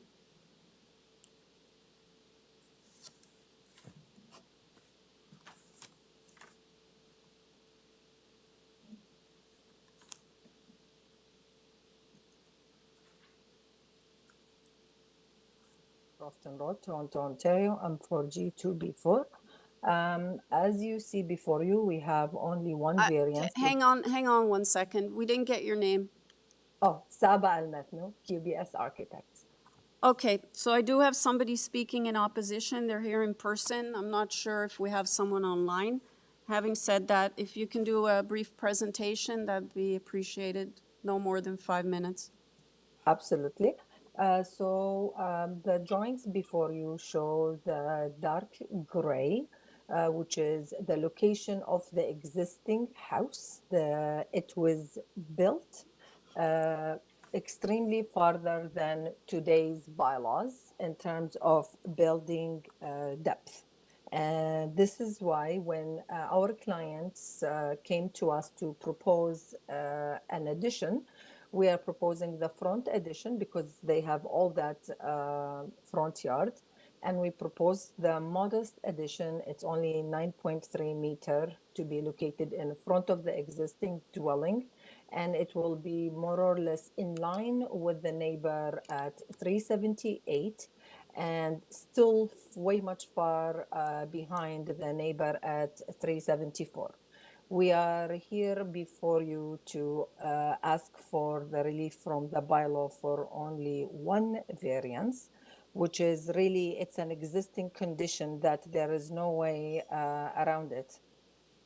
So this is as simple as it gets for our application, and I'm here to answer any questions.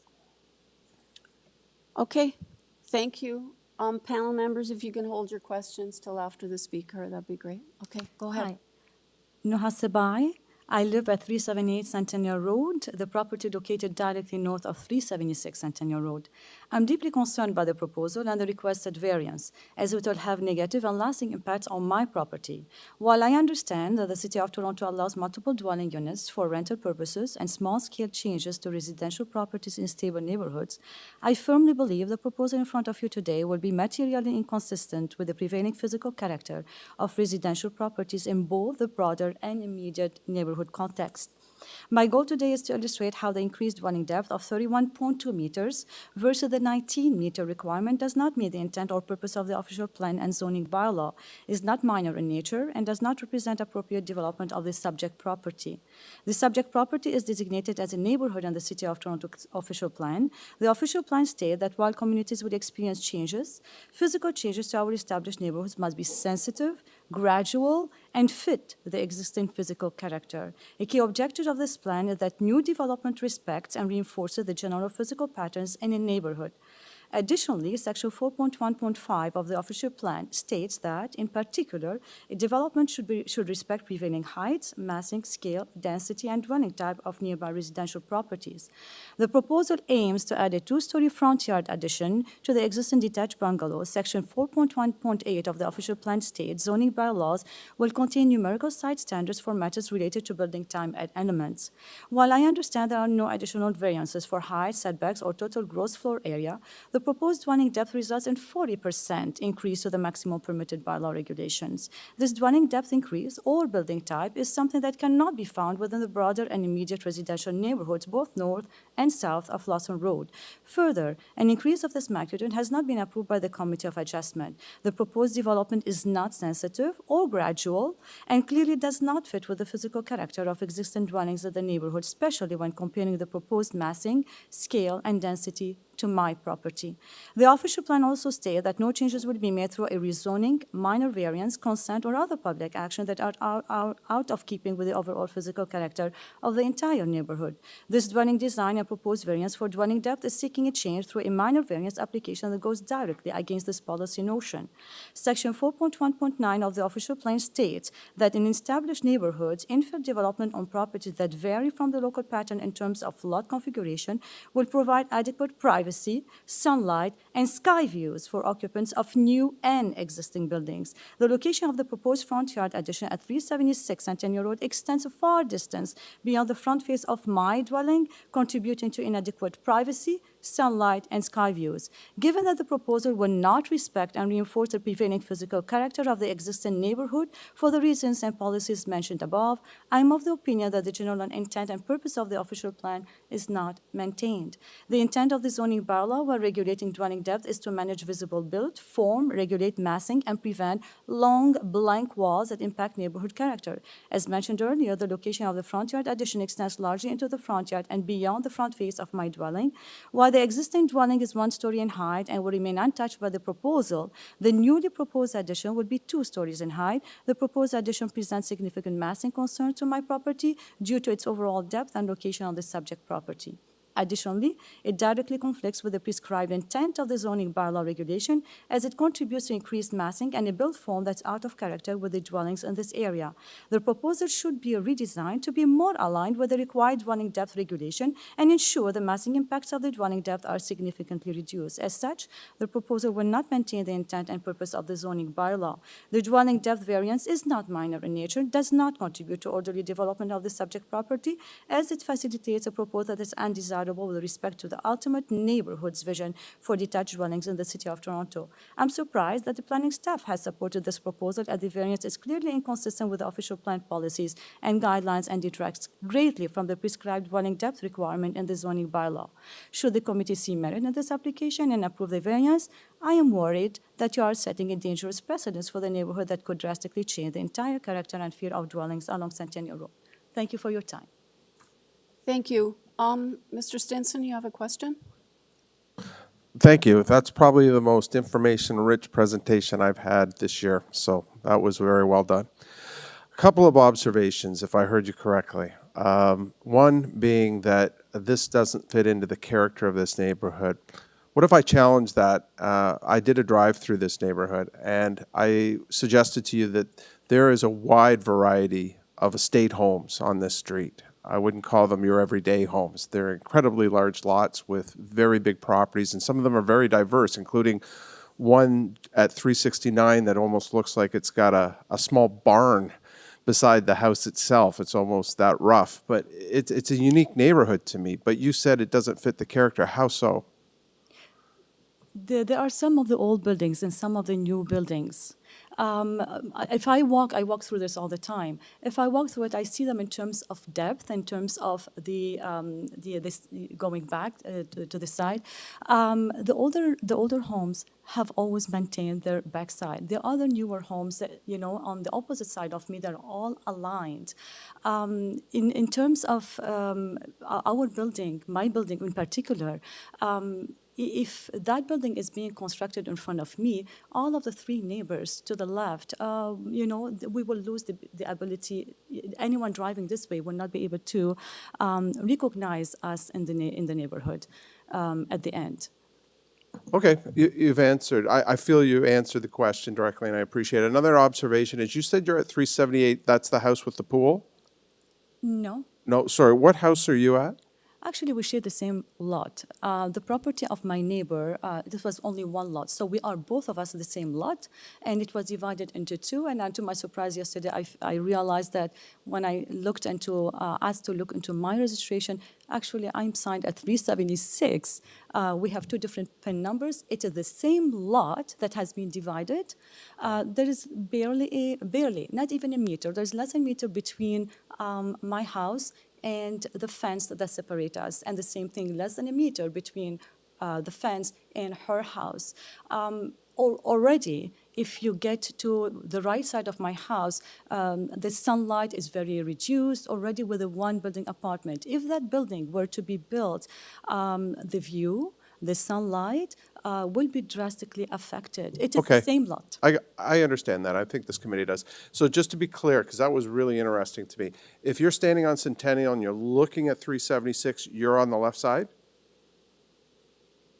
I am on her north side. Okay. Of 376. And therefore, there's left. no pool in the backyard? No, it is my neighbor to my left. It's 380. Thank you. I just want to make sure we're all on the same page, and that was very interesting to me. Okay, thank you for answering my questions. Mr. Khan. Thank you, Madam Chair. Through you, I simply want to know what is one concern which is major for you? Sunlight. Thank you. All right, if there are no more questions, staff, is there another speaker on the line? No, thank you. Ms. Matto, or Matno, are you there? Al Matno?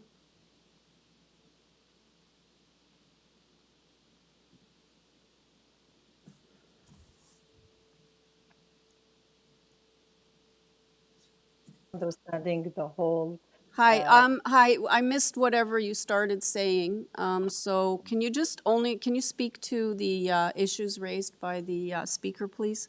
Yes, absolutely. So the speaker actually, as you know, committee members, we don't have a height variance. We don't have a side yard setback variance.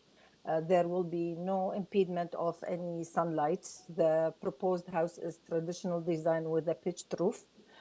We respected the side yard setback is to be maintained. In terms of the house, the proposed addition is not going to be in front of the neighbor's dwelling.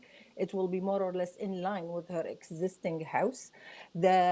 Any addition would be done to this property would face the exact same building depth variance because of the way this bylaw is written. The existing house was built way far behind. So this is an existing condition. The proposal is very modest, like we are proposing only 9.3 meter. On the contrary, if I wanted like any addition, even if I put it at the allowable front yard setback at this moment, we will have the exact same building depth variance because it's an existing situation and we cannot do anything about it. We are very respectful of the neighborhood, and this is why you see like there are no side yard setback, nothing except this existing condition. Okay, thank you. Panel members, do you have any further questions? Seeing none, okay, let's take it into committee. Mr. Khan. Thank you, Madam Chair. We have one variance in front of us, and we have heard from the people as well as from the staff. So I'm taking a staff recommendation for the approval with conditions and also with forestry conditions. Okay, so your motion is to approve the application then? Yes, ma'am. Thank you. Do I have a seconder?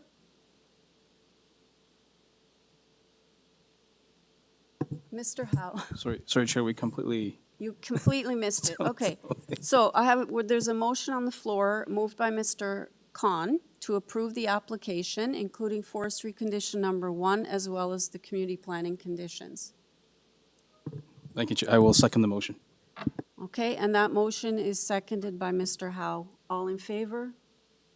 Okay, that carries unanimously. Thank you for coming out.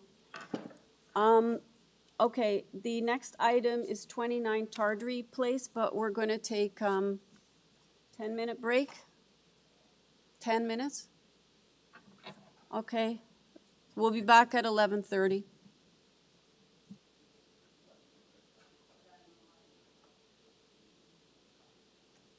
Through the chair, 11:10? It's 11 o'clock right now, or?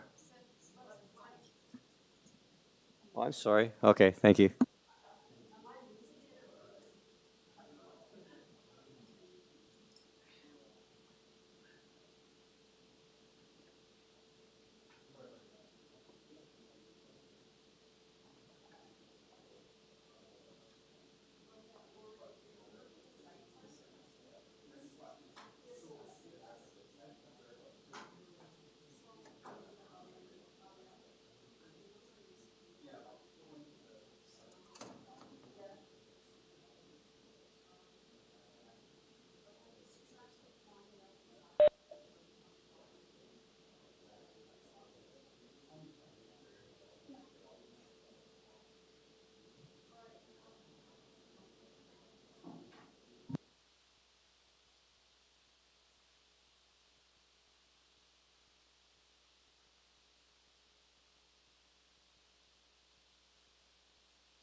All right.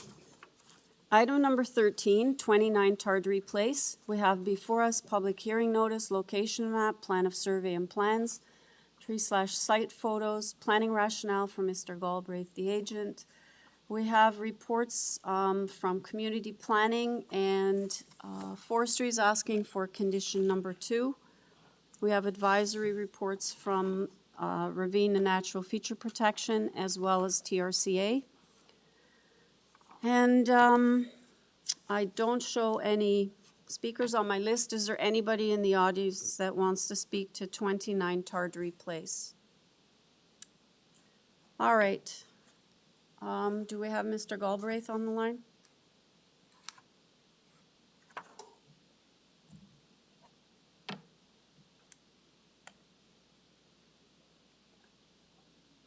Good morning. Good morning. How are you? Very well, thank you. All righty. We need your name and address for the record. Sean Galbraith, 14 King Street East, Suite 1800, Toronto, Ontario, M4V1C4. Okay, thank you. Can you, I don't know if panel members have any questions, but can you speak to the refusal in the planning report of variance number 4? Yeah, so we tried to reach out to planning when they said that they had an initial concern, and we're a little disappointed that they frankly never got back to us to discuss it further. They just wrote the staff report. But effectively what is being proposed is the owners of the property who will live on the property, it's going to be a multi-generational development in part. The husband, the wife, and currently the daughter who live on the property all work from home, and they would like a little office space on the property, and are proposing to have the second floor of the garage as a home office. It's defined as living accommodation in the zoning bylaw, but it will not be a dwelling unit. It has no kitchen. This is very similar to a variance that was proposed and approved previously at 24 Tardree, and is being used as a home office there as well. So I'm other than what's contained in the staff report, planning simply didn't get back to us to discuss what the nature of their concern was specifically about it being used as just home office space instead of just storage, for example. I note that they don't have a concern with the actual structure itself, and we're fine with the condition to build in accordance with the drawings. I also submitted a letter of support from the abutting neighbor to the east. It was only received yesterday, so it's probably in your late submission materials. But they have no concerns with the proposal, including the use as a home office. Okay, thank you. Panel members, does anyone else have any questions? Mr. Khan. Thank you, Madam Chair. Through you, my question is, this variance number 3, ancillary structure, is it existing garden suite? No, there is a garden suite on the property. If you refer to my supporting materials that I submitted, there's a site plan, a colored site plan that shows the proposed, there we go, that's exactly it. So there's an existing garden suite shown in pink. That is almost done construction. It was done as of right. The backyard is, in a word, massive. It is a huge property. And the proposed garage to provide parking for the fourplex is set back considerably from the side lot line. So there's no shadow, and there are no overlook or any other concerns from that proposed structure.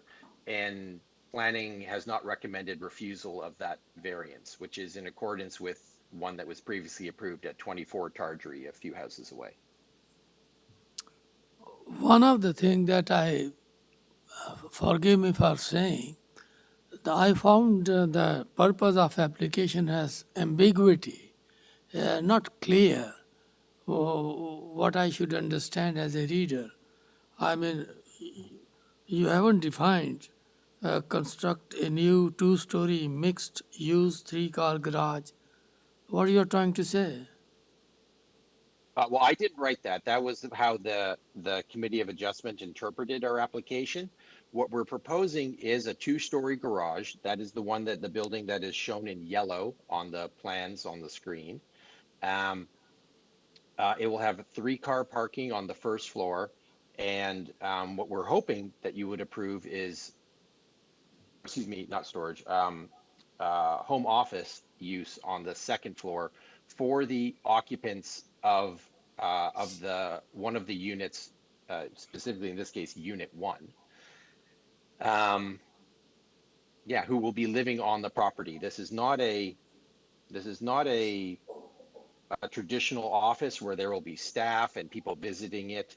It's simply additional space for their home businesses to operate. One of the owners is a tradesman. He's a plumber.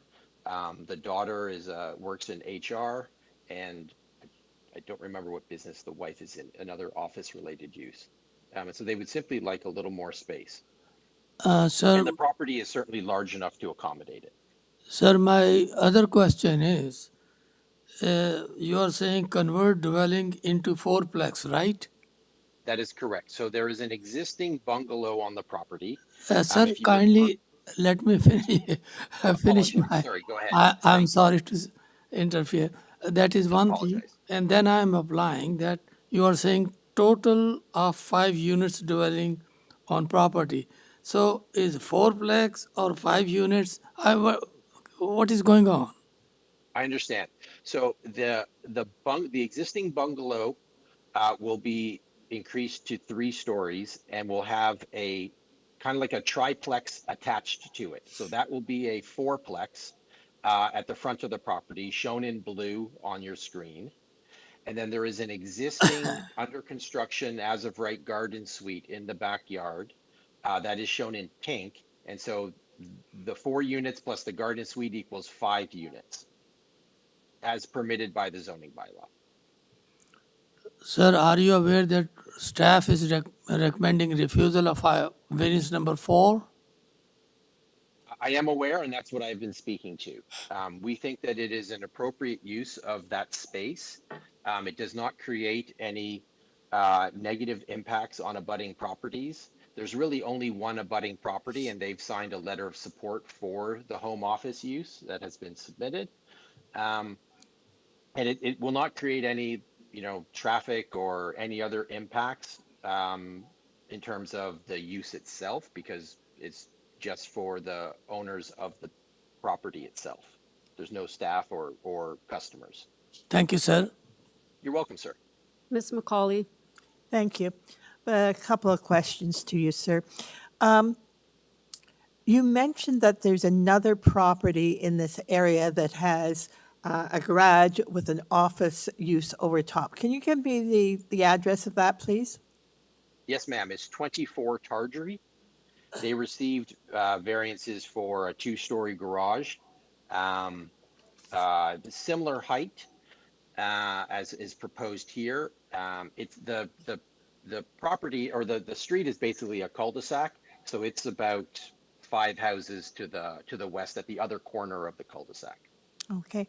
And I think that other application, I've been on the committee now for a while, and I believe that application went through this committee, and we said, yes, you could have a garage with office use only on top of it. And so that is the one that I was questioning at 24 Tardree. I didn't find the reference to it. The second question I have is, in the garden suite, are you proposing any office uses? You've got a fairly tall garden suite, 6.42 meters. The garden suite, so you don't actually, I believe, have plans for the garden suite because that is already constructed. You can see it in the site photos that are in this letter. It was constructed entirely as of right. The drawings that you're referring to, the 6.42 meters, is for the two-story garage with the home office above it. Ah, okay, thank you. Thank you Yeah, for that clarification. you're Okay, welcome. The garden suite is a flat roof box. It's quite nice with its own massive backyard behind it. okay. All right, this is, as you say, a massive site. It is shockingly large. It The is, bottom picture there, I'm standing with my back almost to the rear fence, and the rear lot line abuts a rail line, so there's not even a house yeah, behind it. yeah, Um, yeah. Yeah, it is I it's sort of huge. looked at that, the rail line on one side and a kind of a ravine on the other side, so you're quite isolated with this huge property. It's very isolated, yeah. And the The, ravine, I would note, it's more of a gradual slope down to a drainage ditch. It's not like like a beautiful ravine, but it yeah, still triggered those policies, and TRCA have signed off on it, no problem. yeah, I saw that. My question, I guess, is since staff have a concern about the office use on the second floor, I think what their problem is the office use could be converted to a dwelling unit, or at least they think it could be converted to a dwelling unit. And the We only would thing, have, if sorry to interrupt, we would have no problem with condition that the second floor of the garage not be used as a dwelling unit, and that would prevent it. okay, Also, the property is only allowed to have 5 units on it, a fourplex plus a garden suite, and so a 6th unit on this property would be contrary to the zoning bylaw and would not be able to get building permits, and it would trigger a minor variance all in itself.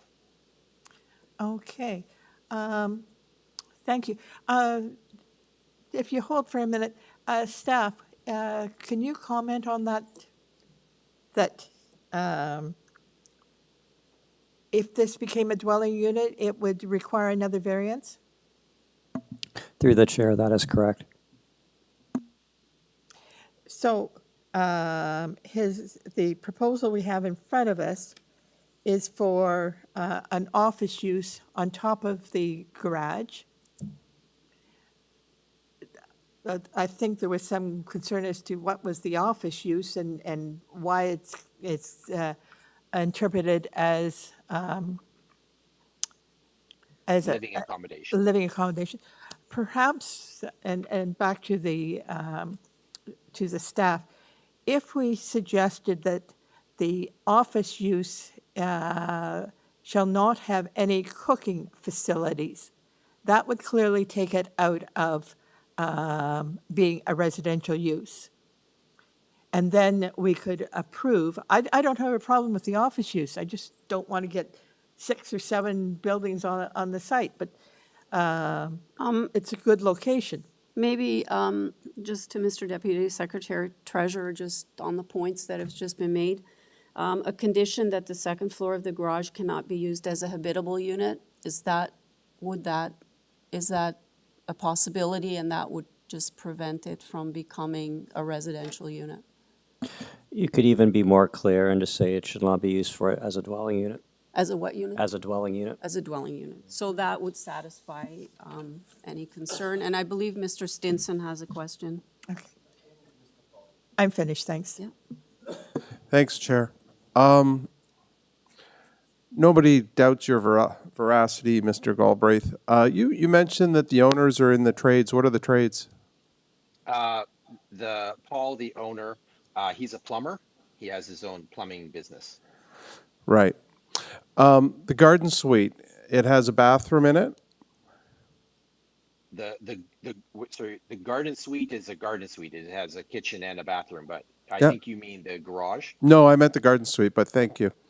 Yeah. Apologies. It's okay. You answer the question. It's okay. So it does have water, electricity, and that's both kitchen and bathroom. The house, Yes, the of house course. has electrical, plumbing, kitchen, and bathrooms? Oh, yeah, absolutely. Absolutely. I would hope so. Yeah. And this unit, on the, your say-so from the undertaking you have from the applicant is that it's going to be strictly used as a office and never converted internally to a living space. Yeah, that's correct. Doing so would require approval of additional variances and review by this committee. It would require that if it was legal. So, okay, I just wanted to make sure I understood all the facts, and I appreciate your answers. Thank you. No problem. Okay, are there any more questions, panel members? Okay, so seeing none, anybody have any comments? I mean, I think based on what I heard, it seems to be some people or some of us are leaning toward a condition that specifies that the second floor of the garage cannot be used as a dwelling unit. And then that would leave us with only condition number 2 in the planning report and the forestry condition. I think it is a huge lot. I mean, there is no impact really, and the 5 units is sort of what the city's looking for, and if any lot can accommodate it, in my opinion, a lot of this size can. So those are my comments, if anybody else has anything to add. Thank you, Chair. I'm definitely in the camp of variance number 4 should be refused. I think it's not appropriate to have any thing other than what is intended to be there per community planning staff and the city planners. Yeah, I just wanted to put those comments on the record, and I appreciate what you have said and the other members have said that, we can make a condition. It's a lot of, to Mr. Khan's earlier point, there seems to be initially some confusion here as to what this could be and what it's being stated it'll be. So I struggle with that. Thank you. Okay, anybody else? Mr. Khan? I appreciate the comments of my colleague, and I share completely that he very succinctly expressed what I feel like. So I am in the same camp. Okay. All right, well, we're going to need a motion from somebody here. Ms. McCauley. I'll put forth a motion recommending approval of the application, subject to a condition that the ancillary garage not be used for a dwelling unit. Okay, and then are you still including forestry condition number 2 as well as the second condition on the planning report? What's the second? Which is to construct the garage and fourplex substantially in accordance with the site plan drawing A1 prepared by Battaglia Architects. And it's attached to the report, to the planning report. Okay, So so the planners want, the condition number 2. So we don't adopt the first one, which is recommending refusal of variance number 4. So just number 2. okay, and number 2 says they build in accordance with the site plan in front of us. Yeah. Yeah. Yes, I'm happy with that. Okay, so do I have a seconder for that motion? Mr. Howe? Thank you, Chair. Through you, I will second the motion. All right, so we have a motion before us to approve the application, including the planning report, but only the second condition and forestry condition number 2, as well as a condition that the second floor of the garage cannot be used as a dwelling unit. That's moved by, Ms. McCauley and seconded by Mr. Howe. All in favor? Okay, we have 3 in favor, and we have Mr. Khan and Mr. Stinson dissenting. Your application's been approved. Thank you very much. Have a great day. Thank you. Item 14 was deferred, so we are now going to item number 15, which is 3268 Finch Avenue East. We have before us public hearing notice, location map, plan of survey and plans, previous decisions affecting the property, a cover letter from the agent, conditions of approval from community planning, and we have advisory comments from transportation. We have correspondence expressing concerns from 29 Warden Avenue, and I believe, yeah, we only have the agent speaking. Is there anybody in the audience that wants to speak to 3268 Finch Avenue East? Okay, seeing none. Do we have the agent on the line?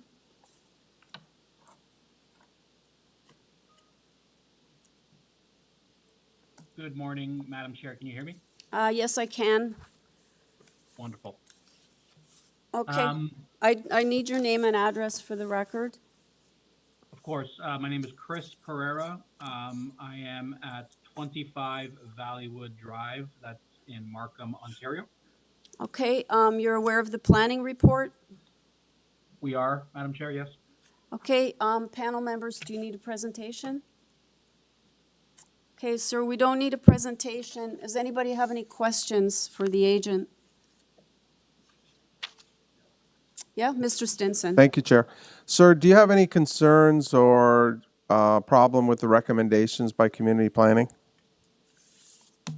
Through you, Madam Chair, we have reviewed all of the conditions. We have absolutely no issues. We agree with the recommendation for approval, and we also work very closely with staff on all of the various 6 conditions outlined in their staff report, and we can confirm that we are in complete agreement with them.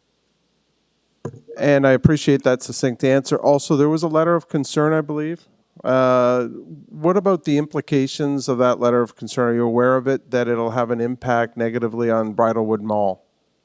Through you, Madam Chair, we have had the opportunity to review the letter. I understand that there are 2 main concerns. I think there's a concern about parking, like overflow parking, maybe parking on the bridal, the mall lands, which I think they should be able to enforce any illegal overnight parking. So, and then the second issue was kind of this concern about competition. I believe they didn't want more retailers coming in, and really that's not something I can speak to. Through you, Madam Chair, and it's really not a planning issue. It's really not a matter of the 4 tests of minor variance. Fair enough, and I will point out that even the letter of concern, they state we are not against construction of a residential building. So thank you for your comments. All right, and members, anyone have any other questions? Mr. Khan. Thank you, Madam Chair. Through you, my question is about variance numbers 8 and number 9. Accessible parking not close to the elevator. That's a big concern.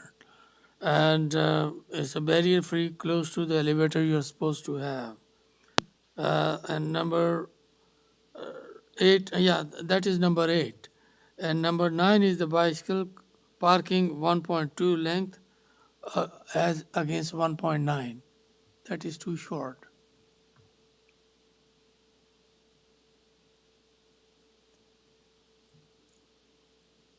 You there, Mr. Pereira? Yes, I am, Madam Chair. So is there a question, or is that? I believe there is a question on those 2 variances.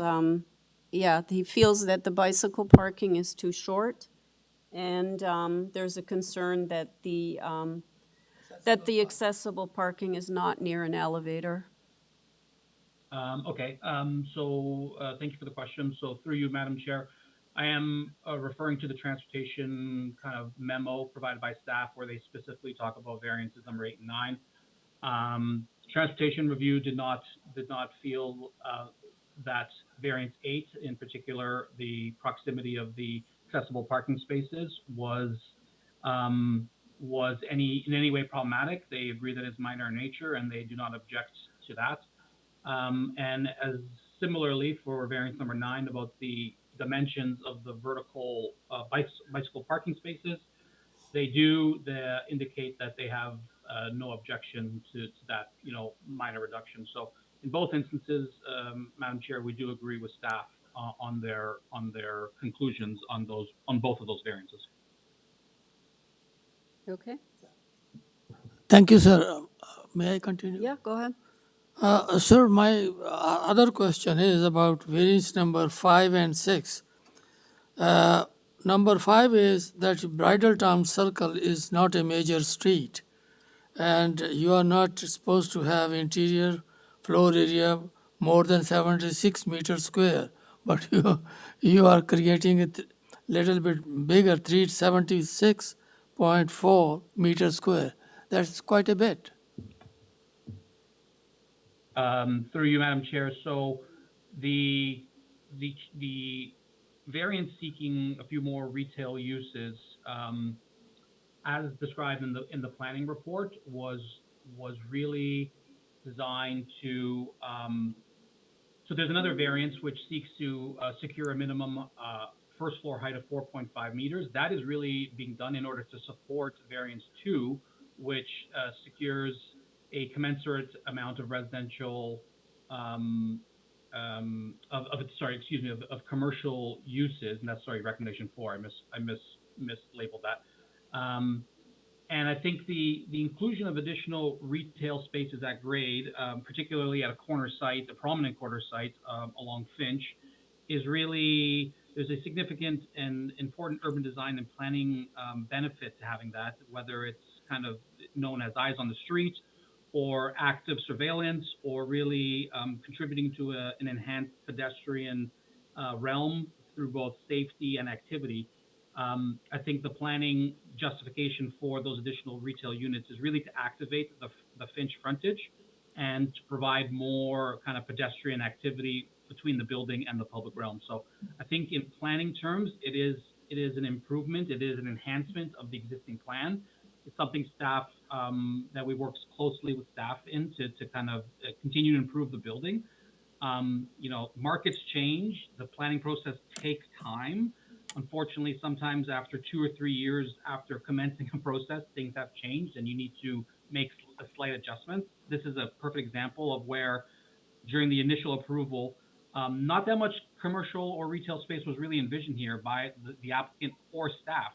But as times have changed, that has also changed. So I think the request is certainly minor in nature, and I think it will, in our opinion, is that it will enhance the existing approval, and it will result in a better condition for those people that are not only living in the building, but may be interacting with it through their retail uses or simply walking past it. Thank you. If you permit me, sir, I would like to relate. Sorry. No, I was just. Go ahead. Okay, thank you, ma'am. I would like to relate this retail. I don't know what kind of retail you have or you are planning.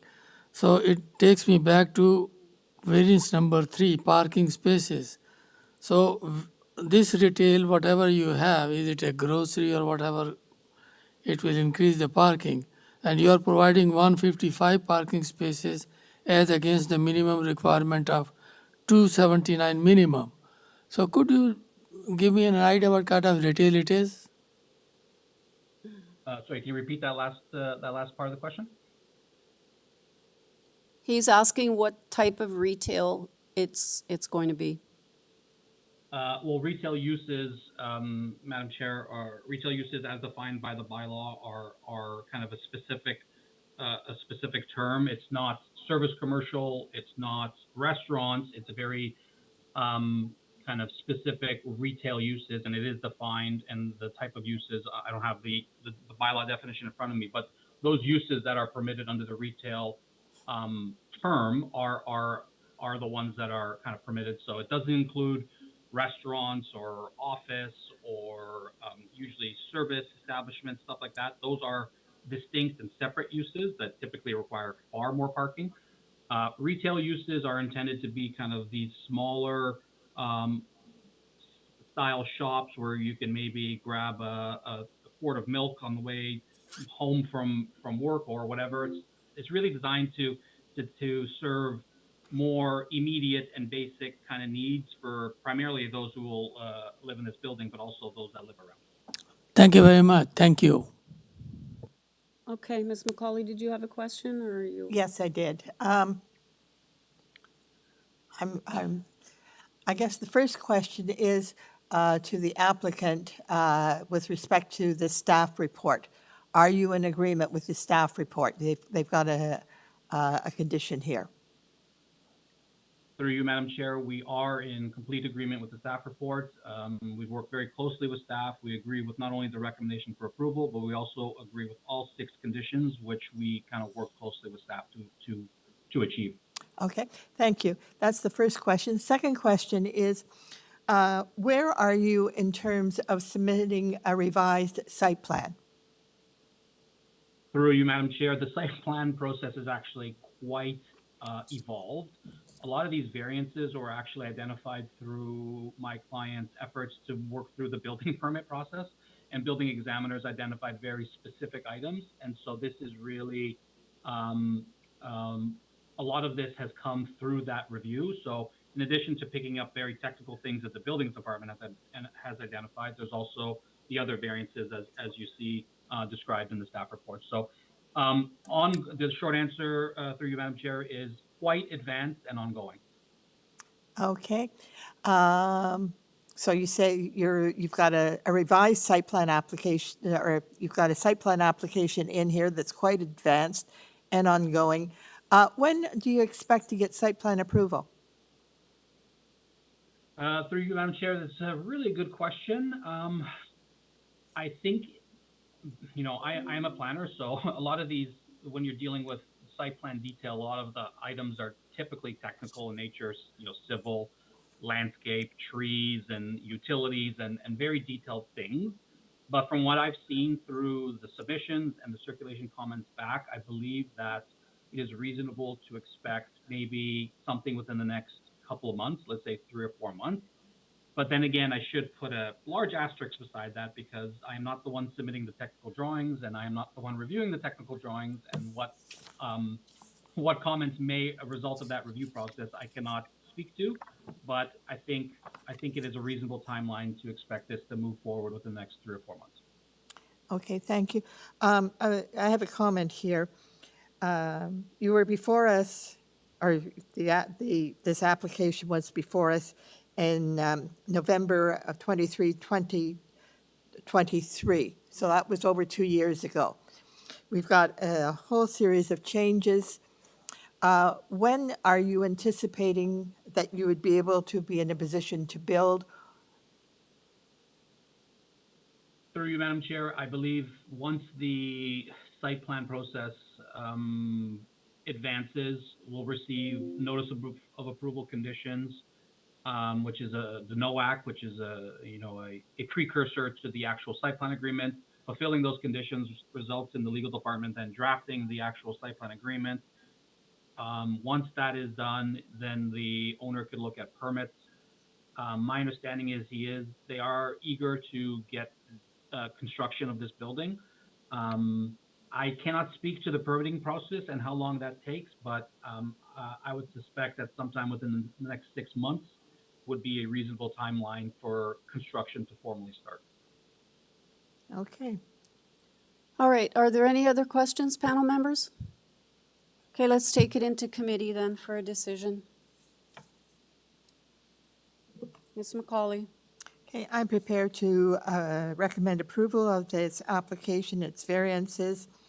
The applicant has said he's in the midst of his site plan approval process on the revised application, and he agrees with the staff conditions.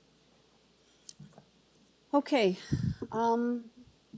You want to second that, Mr. Stinson? I think Mr. Condon. Oh, Thank you, Chair. Yes, I will second Ms. McCauley's motion. all right. Through the chair, it's subject to community planning Yeah, conditions, correct? Yeah. Thank We you. have a motion to approve the application, including the planning conditions, moved by Ms. McCauley, seconded by Mr. Stinson. All in favor? That carries unanimously. Okay, thank you. Thank you. Okay, item number 16, 79 Winter Avenue. We have before us public hearing notice, location map, plan of survey and plans, tree/site photos, advisory information from Metrolinx. I don't show any speakers other than I have 2 agents listed. And is there anybody here who would like to speak to 79 Winter Avenue? Okay, seeing none, do we have the agent on the line?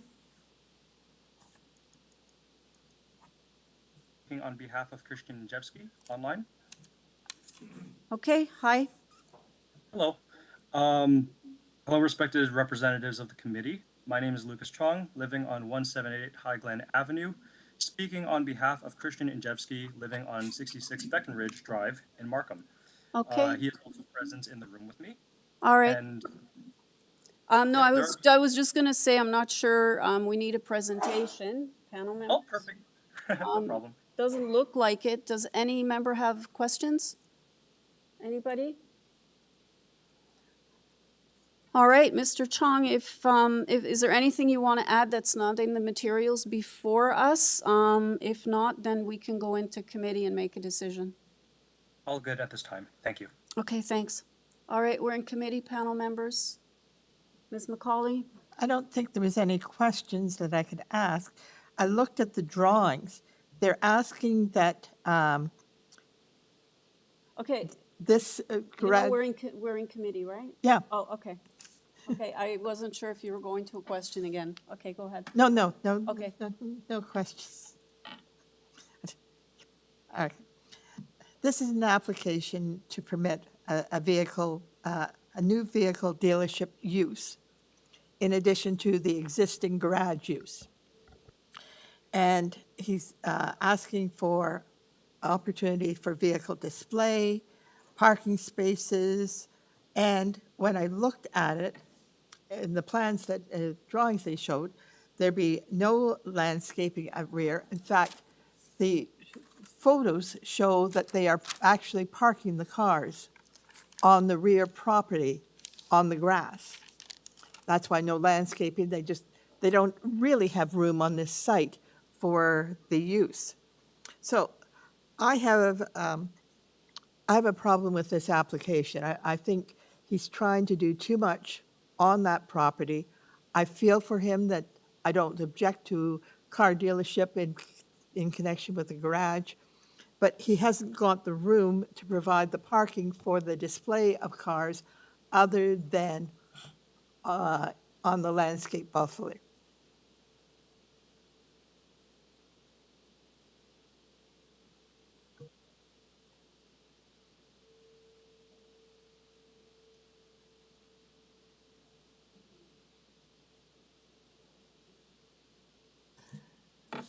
All right. So Okay. that's my comments. Those are your comments. I'm going to just go out of committee and go back to the applicant, Mr. Chong. Yes. I want to give you the opportunity to comment just after what Ms. McCauley has said in terms of the parking on the grass and et cetera. Well, you heard what she said, so I'll just let you speak to this. Absolutely. This is a small-time dealership, and there's not going to be a tremendous volume of vehicles being displayed on the lot. It is as per the site plan, and our main comment was specifically on item 1, as items 2 to 6 were previously addressed on March 27th. Yeah, we're not looking to have a tremendous amount of vehicles on the site. Okay, is there any other member that has any other thing they'd like to ask? Mr. Stinson and then Mr. Khan, okay? Thank you, Chair. I just want to add that Metrolink seems to have the only condition, and it's pretty standard. And other than that, I can find no concerns from the other various city departments. Notwithstanding what Ms. McCauley said, I appreciate that too. Thank you. Mr. Khan? Thank you, madam. My question is, he's talking about dealership, and he says it's not a big dealership. All car manufacturers are major dealership, so then there is a question of small dealership is not in my mind. We don't have any recommendation from the staff. We don't have any input from transport services. So in the light of that, I have a little bit of a clarification as to what actually, it is not situated on a main street. So car repair workshop is existing, and it is any traffic, study has been done. For traffic, no, it was not recommended in the permit application process or in the committee process. It was not recommended to produce this document at this time. It is on a residential street, and the traffic that there would be no impact to traffic whatsoever. Thank you. Thank you. Okay, all right, let's go back into committee. Anybody having, I'll just add that, I mean, I looked at the area, I mean, they're across from, I believe, a Subaru dealer, and there's other, you know, it seems to be a good fit to me within that area. But anyway, I'll look to the members to give me any other feedback. Mr. Howe? Thank you, Chair. Through you, I'm leaning towards approving this application. It's nothing major here. The existing use is a vehicle service shop, and the owner just wants to sell cars that are on the lot. So I'm not too concerned with the use, and I'm prepared to move a motion to approve this application. On review, it looks minor and meets the 4 test of the Planning Act, and subject to Metrolink's conditions. Is it not just an advisory report? Through the chair, that's correct. Okay, all right, so we don't need the Metrolinx report. I think it is actually a condition. Is it? 'Cause it They're just- requesting their permit. It's asking, it's comment. I'm not really sure. Colin, can you just, Mr. Deputy says, Secretary Treasurer? The applicant is to submit a CDP application at least 60 days prior to the intended start date of any construction. Through the chair, those are comments as opposed to conditions. I just want to clarify that. Well, can we perhaps, Mr. How would it give you some comfort if we just, if you state for the record that the applicant is to, you know, to ensure that all the comments by Metrolinx are met, or however you'd like to word it? Sure, I would move approval based on what I said earlier, subject to the applicant following the comments as raised by Metrolinx in their report dated October 1st, 2025. Yeah, so that's not a condition, it's just, it's a for the record. Okay. Yeah, you have to say for the record. For the record. Yeah, okay. All right. So with that for the record by Mr. Howe, he moves approval of the application, and do I have a Yeah. seconder? Thank you, Chair. I'd like to second Mr. Howe's motion to approve.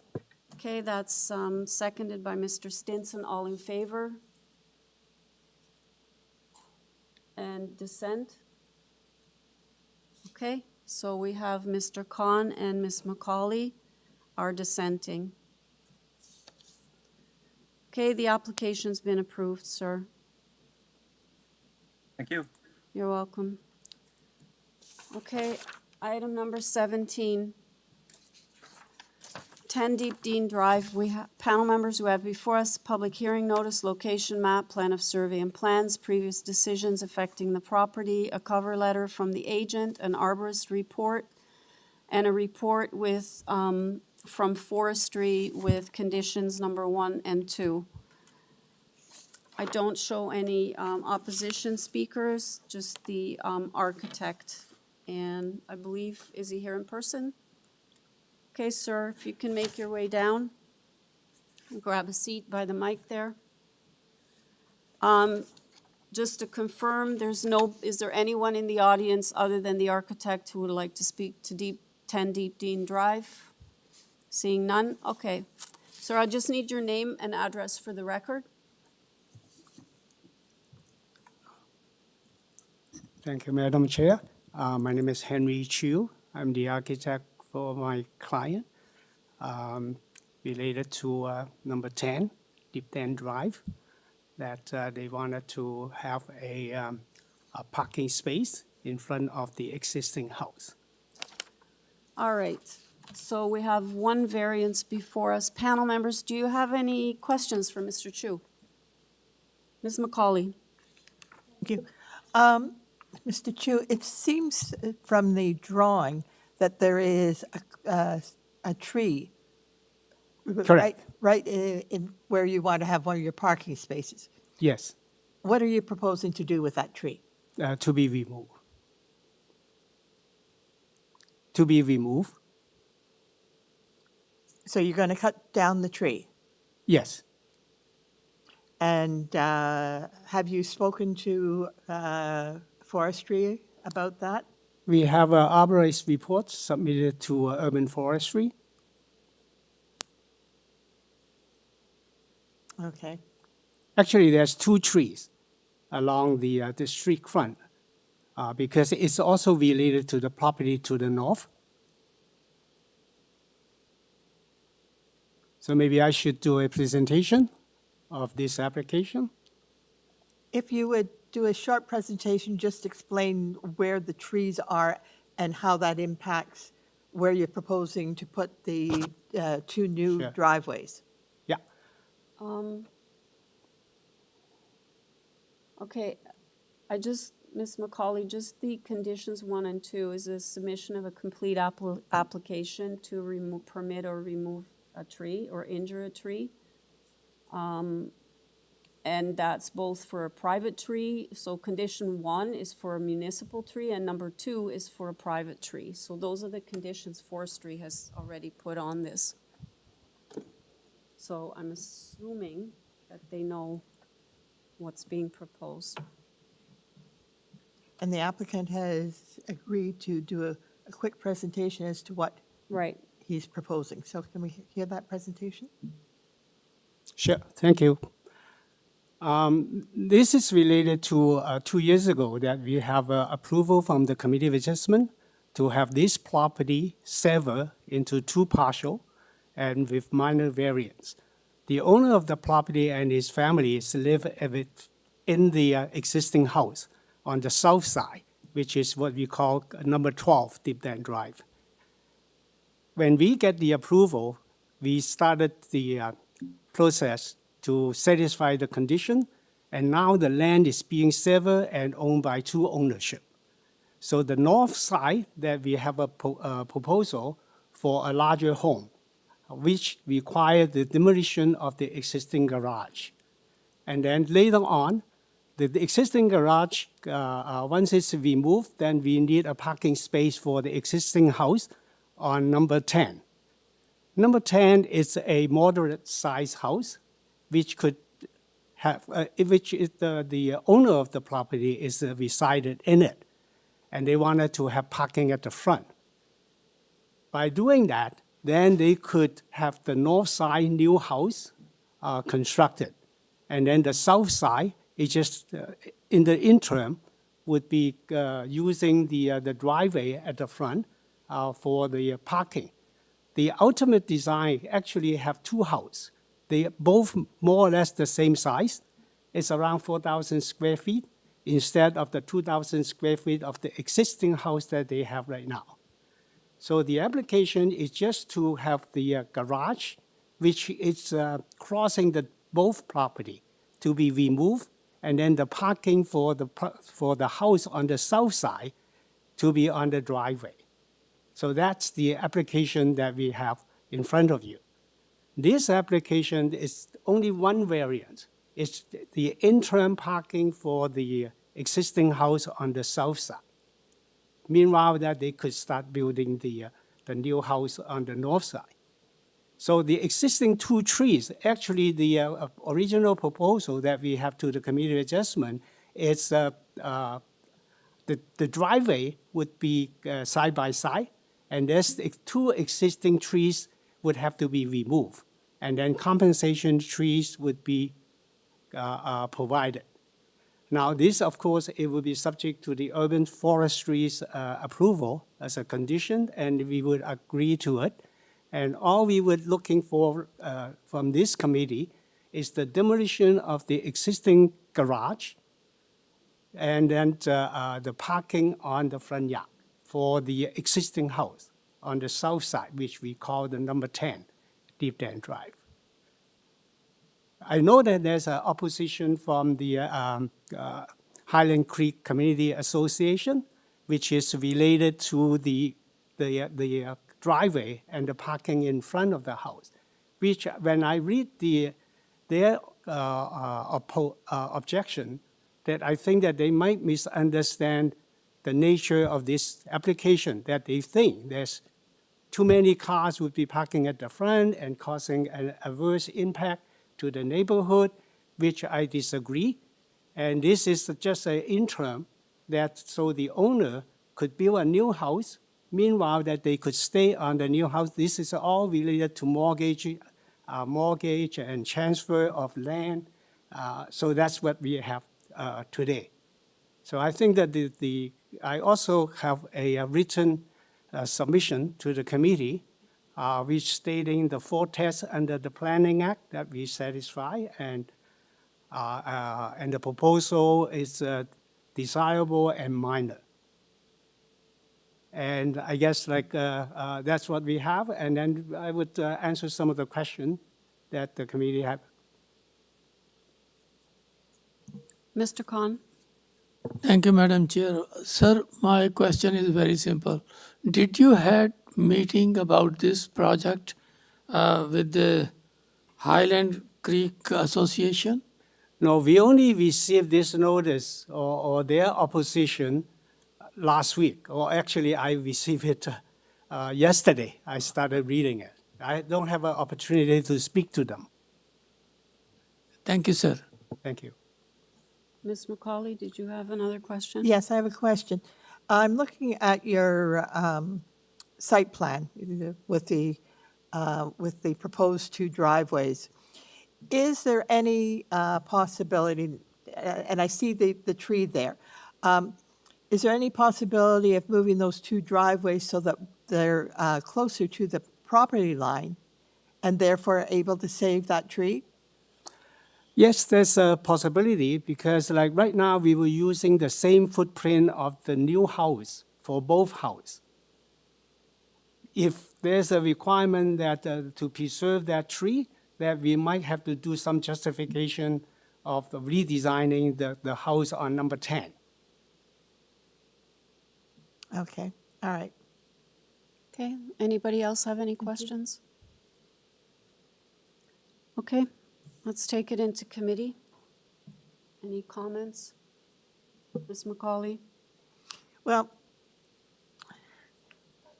this is maybe a temporary situation. It may be a long-term situation.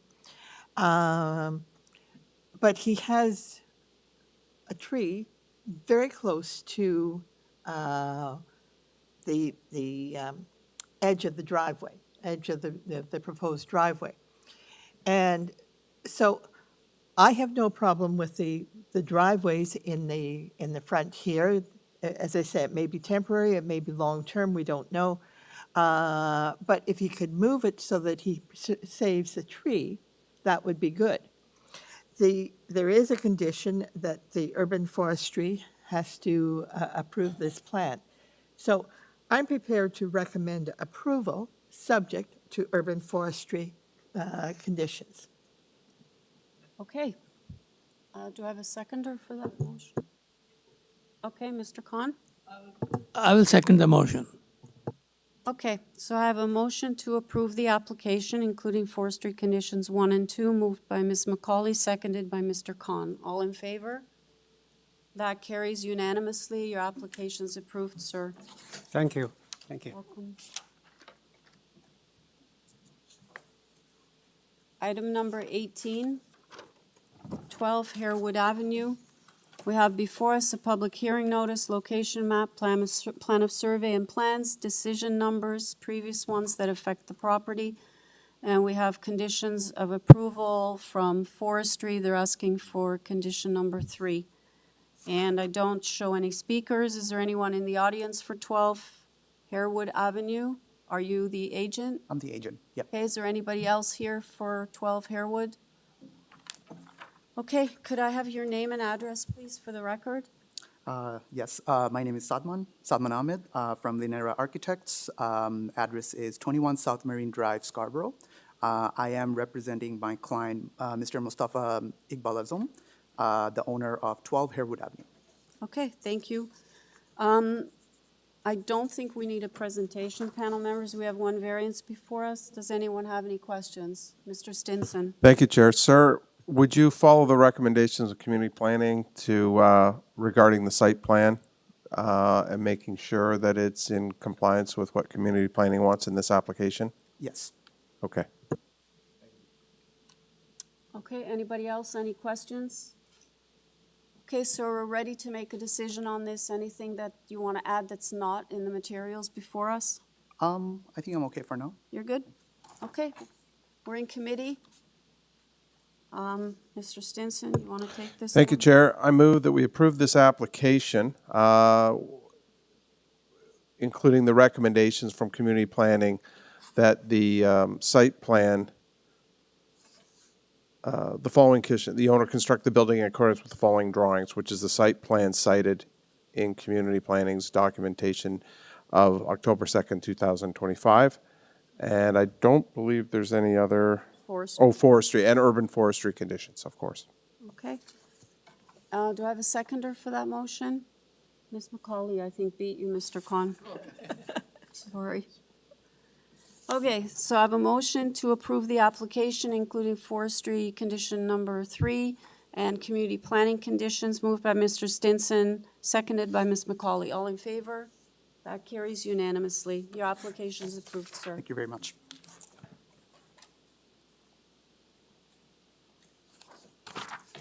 Item number 19, 45 White Avenue. We have before us public hearing notice, location map, plan of survey and plans, tree/site photos, and conditions of approval reports from planning, and forestry is asking for condition number 1. I don't show any opposition speakers. Do we have the agent on the line?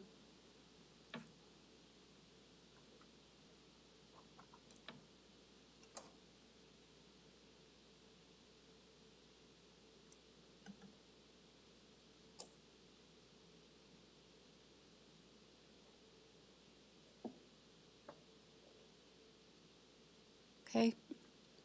Stand by.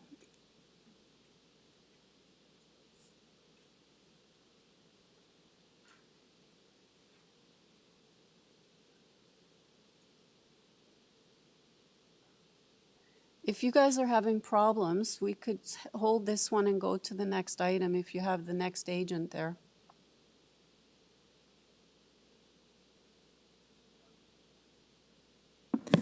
Through the chair, we just need Murray to unmute himself. Okay.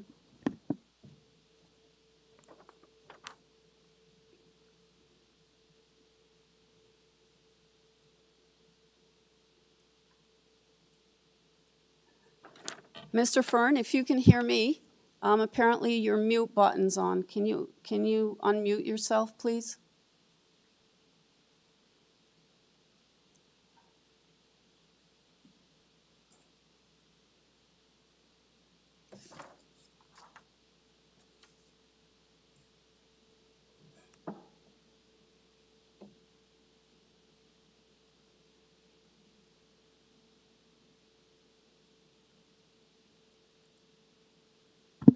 Through the chair, Murray, please connect your device. Our system shows that you disconnected your microphone.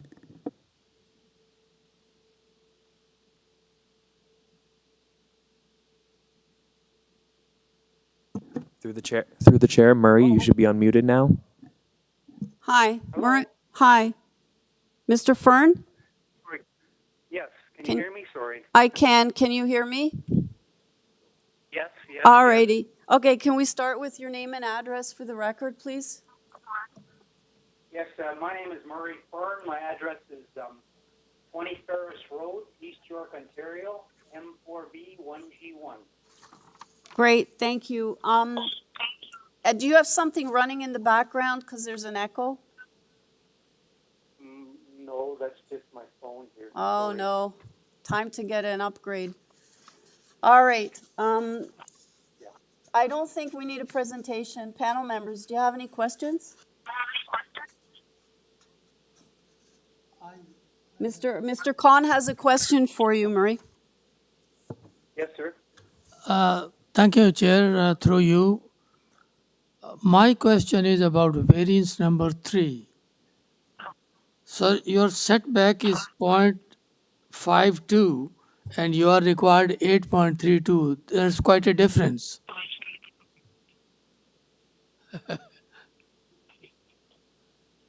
Well, the situation is that's an existing garage. The garage is an existing situation, which was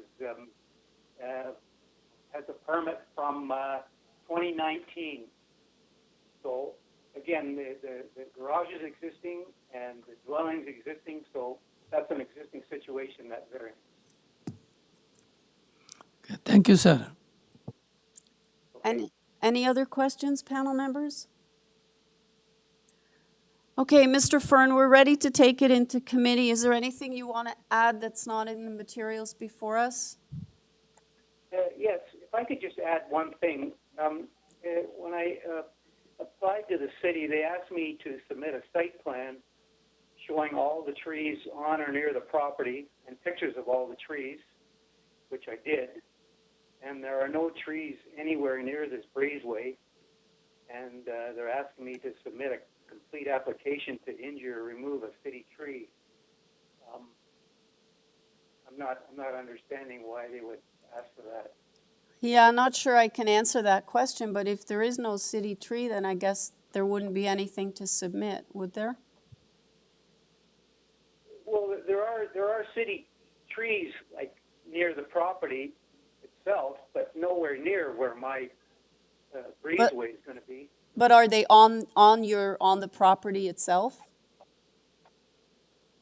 Well, no, a city tree is off city property. It's between the property line and the street line. Right, but if it's on your frontage, then it's still part of the property, even though it's city property. So it's just a formality, okay. And so you just work it out with them. Fair enough. Okay. Yep. All right. So we'll take it into committee then. Anybody have any comments? Mr. Howe. Thank you, Chair. Through you, I would move approval of this application. It's very straightforward. The applicant's building a breezeway to connect his current dwelling and the existing garage. It looks minor to me and meets the 4 test of the Planning Act. I would move approval subject to community planning condition, which is tying it to the site plan, and urban forestry condition number 1. Okay, Mr. Stinson. Thank you, Chair. I would like to second Mr. Howe's motion. All right, we have a motion to approve the application, including community planning condition and forestry condition number 1, moved by Mr. Howe, seconded by Mr. Stinson. All in favor? That carries unanimously. Your application's approved, sir. Thank you very much. Okay, have a good day. Our final item today is number 2017 Sundridge Drive. We have before us a public hearing notice, location map, plan of survey and plans, minute extracts from the January 16th, October 16th, and August 22nd meetings, previous agenda packages from those meetings, previous decisions that affect the property. We have tree/site photos. We have a staff report from community planning with conditions, and we have advisory report from the manager of transportation development. I don't show any speakers other than the agent. Do I have the agent on the line? Yes, I'm on the line. Hi, I need your name and address for the record. Kevin Washington. My address is 105 Consumers Drive, Whitby, Ontario, L1N4H2. Okay, sir. Panel members, do you need a presentation on this? Ms. McCauley has a question, or you need a presentation? I have a question. Okay, go ahead. We have 2 variances here. Variance number 4, the proposed side yard landscaping area is 0. And variance number 5, the proposed side yard soft landscaping area is 0. The plans I've seen don't seem to reflect those variances. I don't know if those variances are still being requested. Yes, I'm thinking that variance is for where the proposed driveway is, where it's proposed. Right in front of that drive, I think that's the variance right there, right where the driveway abuts the addition. Yeah, That's can you, the side yard. So go ahead. no, I was just gonna say, on the plan, all of that dotted area, is that all grass? It's all grass. Okay, thanks.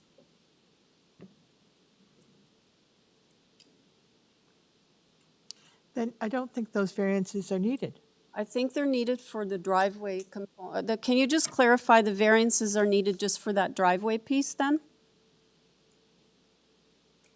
For the driveway piece? Yeah, Mr. Washington, so those variances that Ms. Macaulay referred to, the zero landscaping, is that just referencing the driveway then? Or what is that specific to? Trying to understand why the variances are there. Because there's no landscape there's no side yard landscape. Right. For the addition.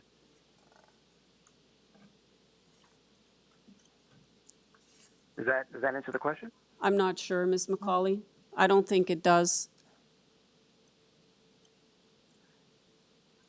Through the chair, if you see the pointer, that's the area. Can you see the little pointer? Yeah. And so he's not having any landscaping there. I understand that. That's the remainder of his driveway. But that's what it's referencing, the 0% to, just that little piece. And so that virtually every property has a driveway and they have no landscaping, whether it be a side yard or a front yard or a flankage yard. So I'm questioning why. I think the zoning examiner must have flagged it, that's how he's interpreting the bylaw with respect to that little piece. Madam Chair, if I may interrupt just and ask that the staff put up the photo under photos, site photos that shows the house, Sundridge Drive, Harris Park Drive. It's an overarching photograph from the air with black lines and arrows. You're coming up to it. Where did it go? Is that it? No, keep going. It's an aerial shot. Here you go. Where did it go?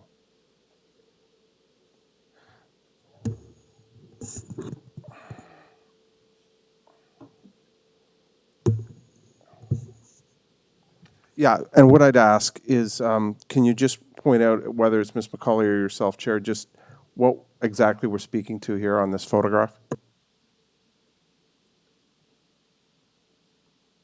I believe it's that tiny piece by the driveway. Okay, and I thought it was that on the plans, but I just wanted to make sure since we also have the agent online too.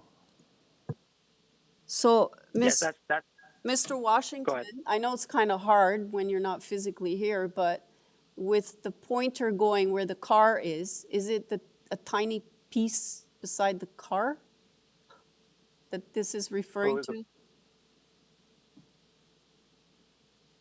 Like, just so, because Ms. Macaulay is trying to understand where the zeros are coming from, so I don't know if you can kind of describe it on the picture that's on the screen.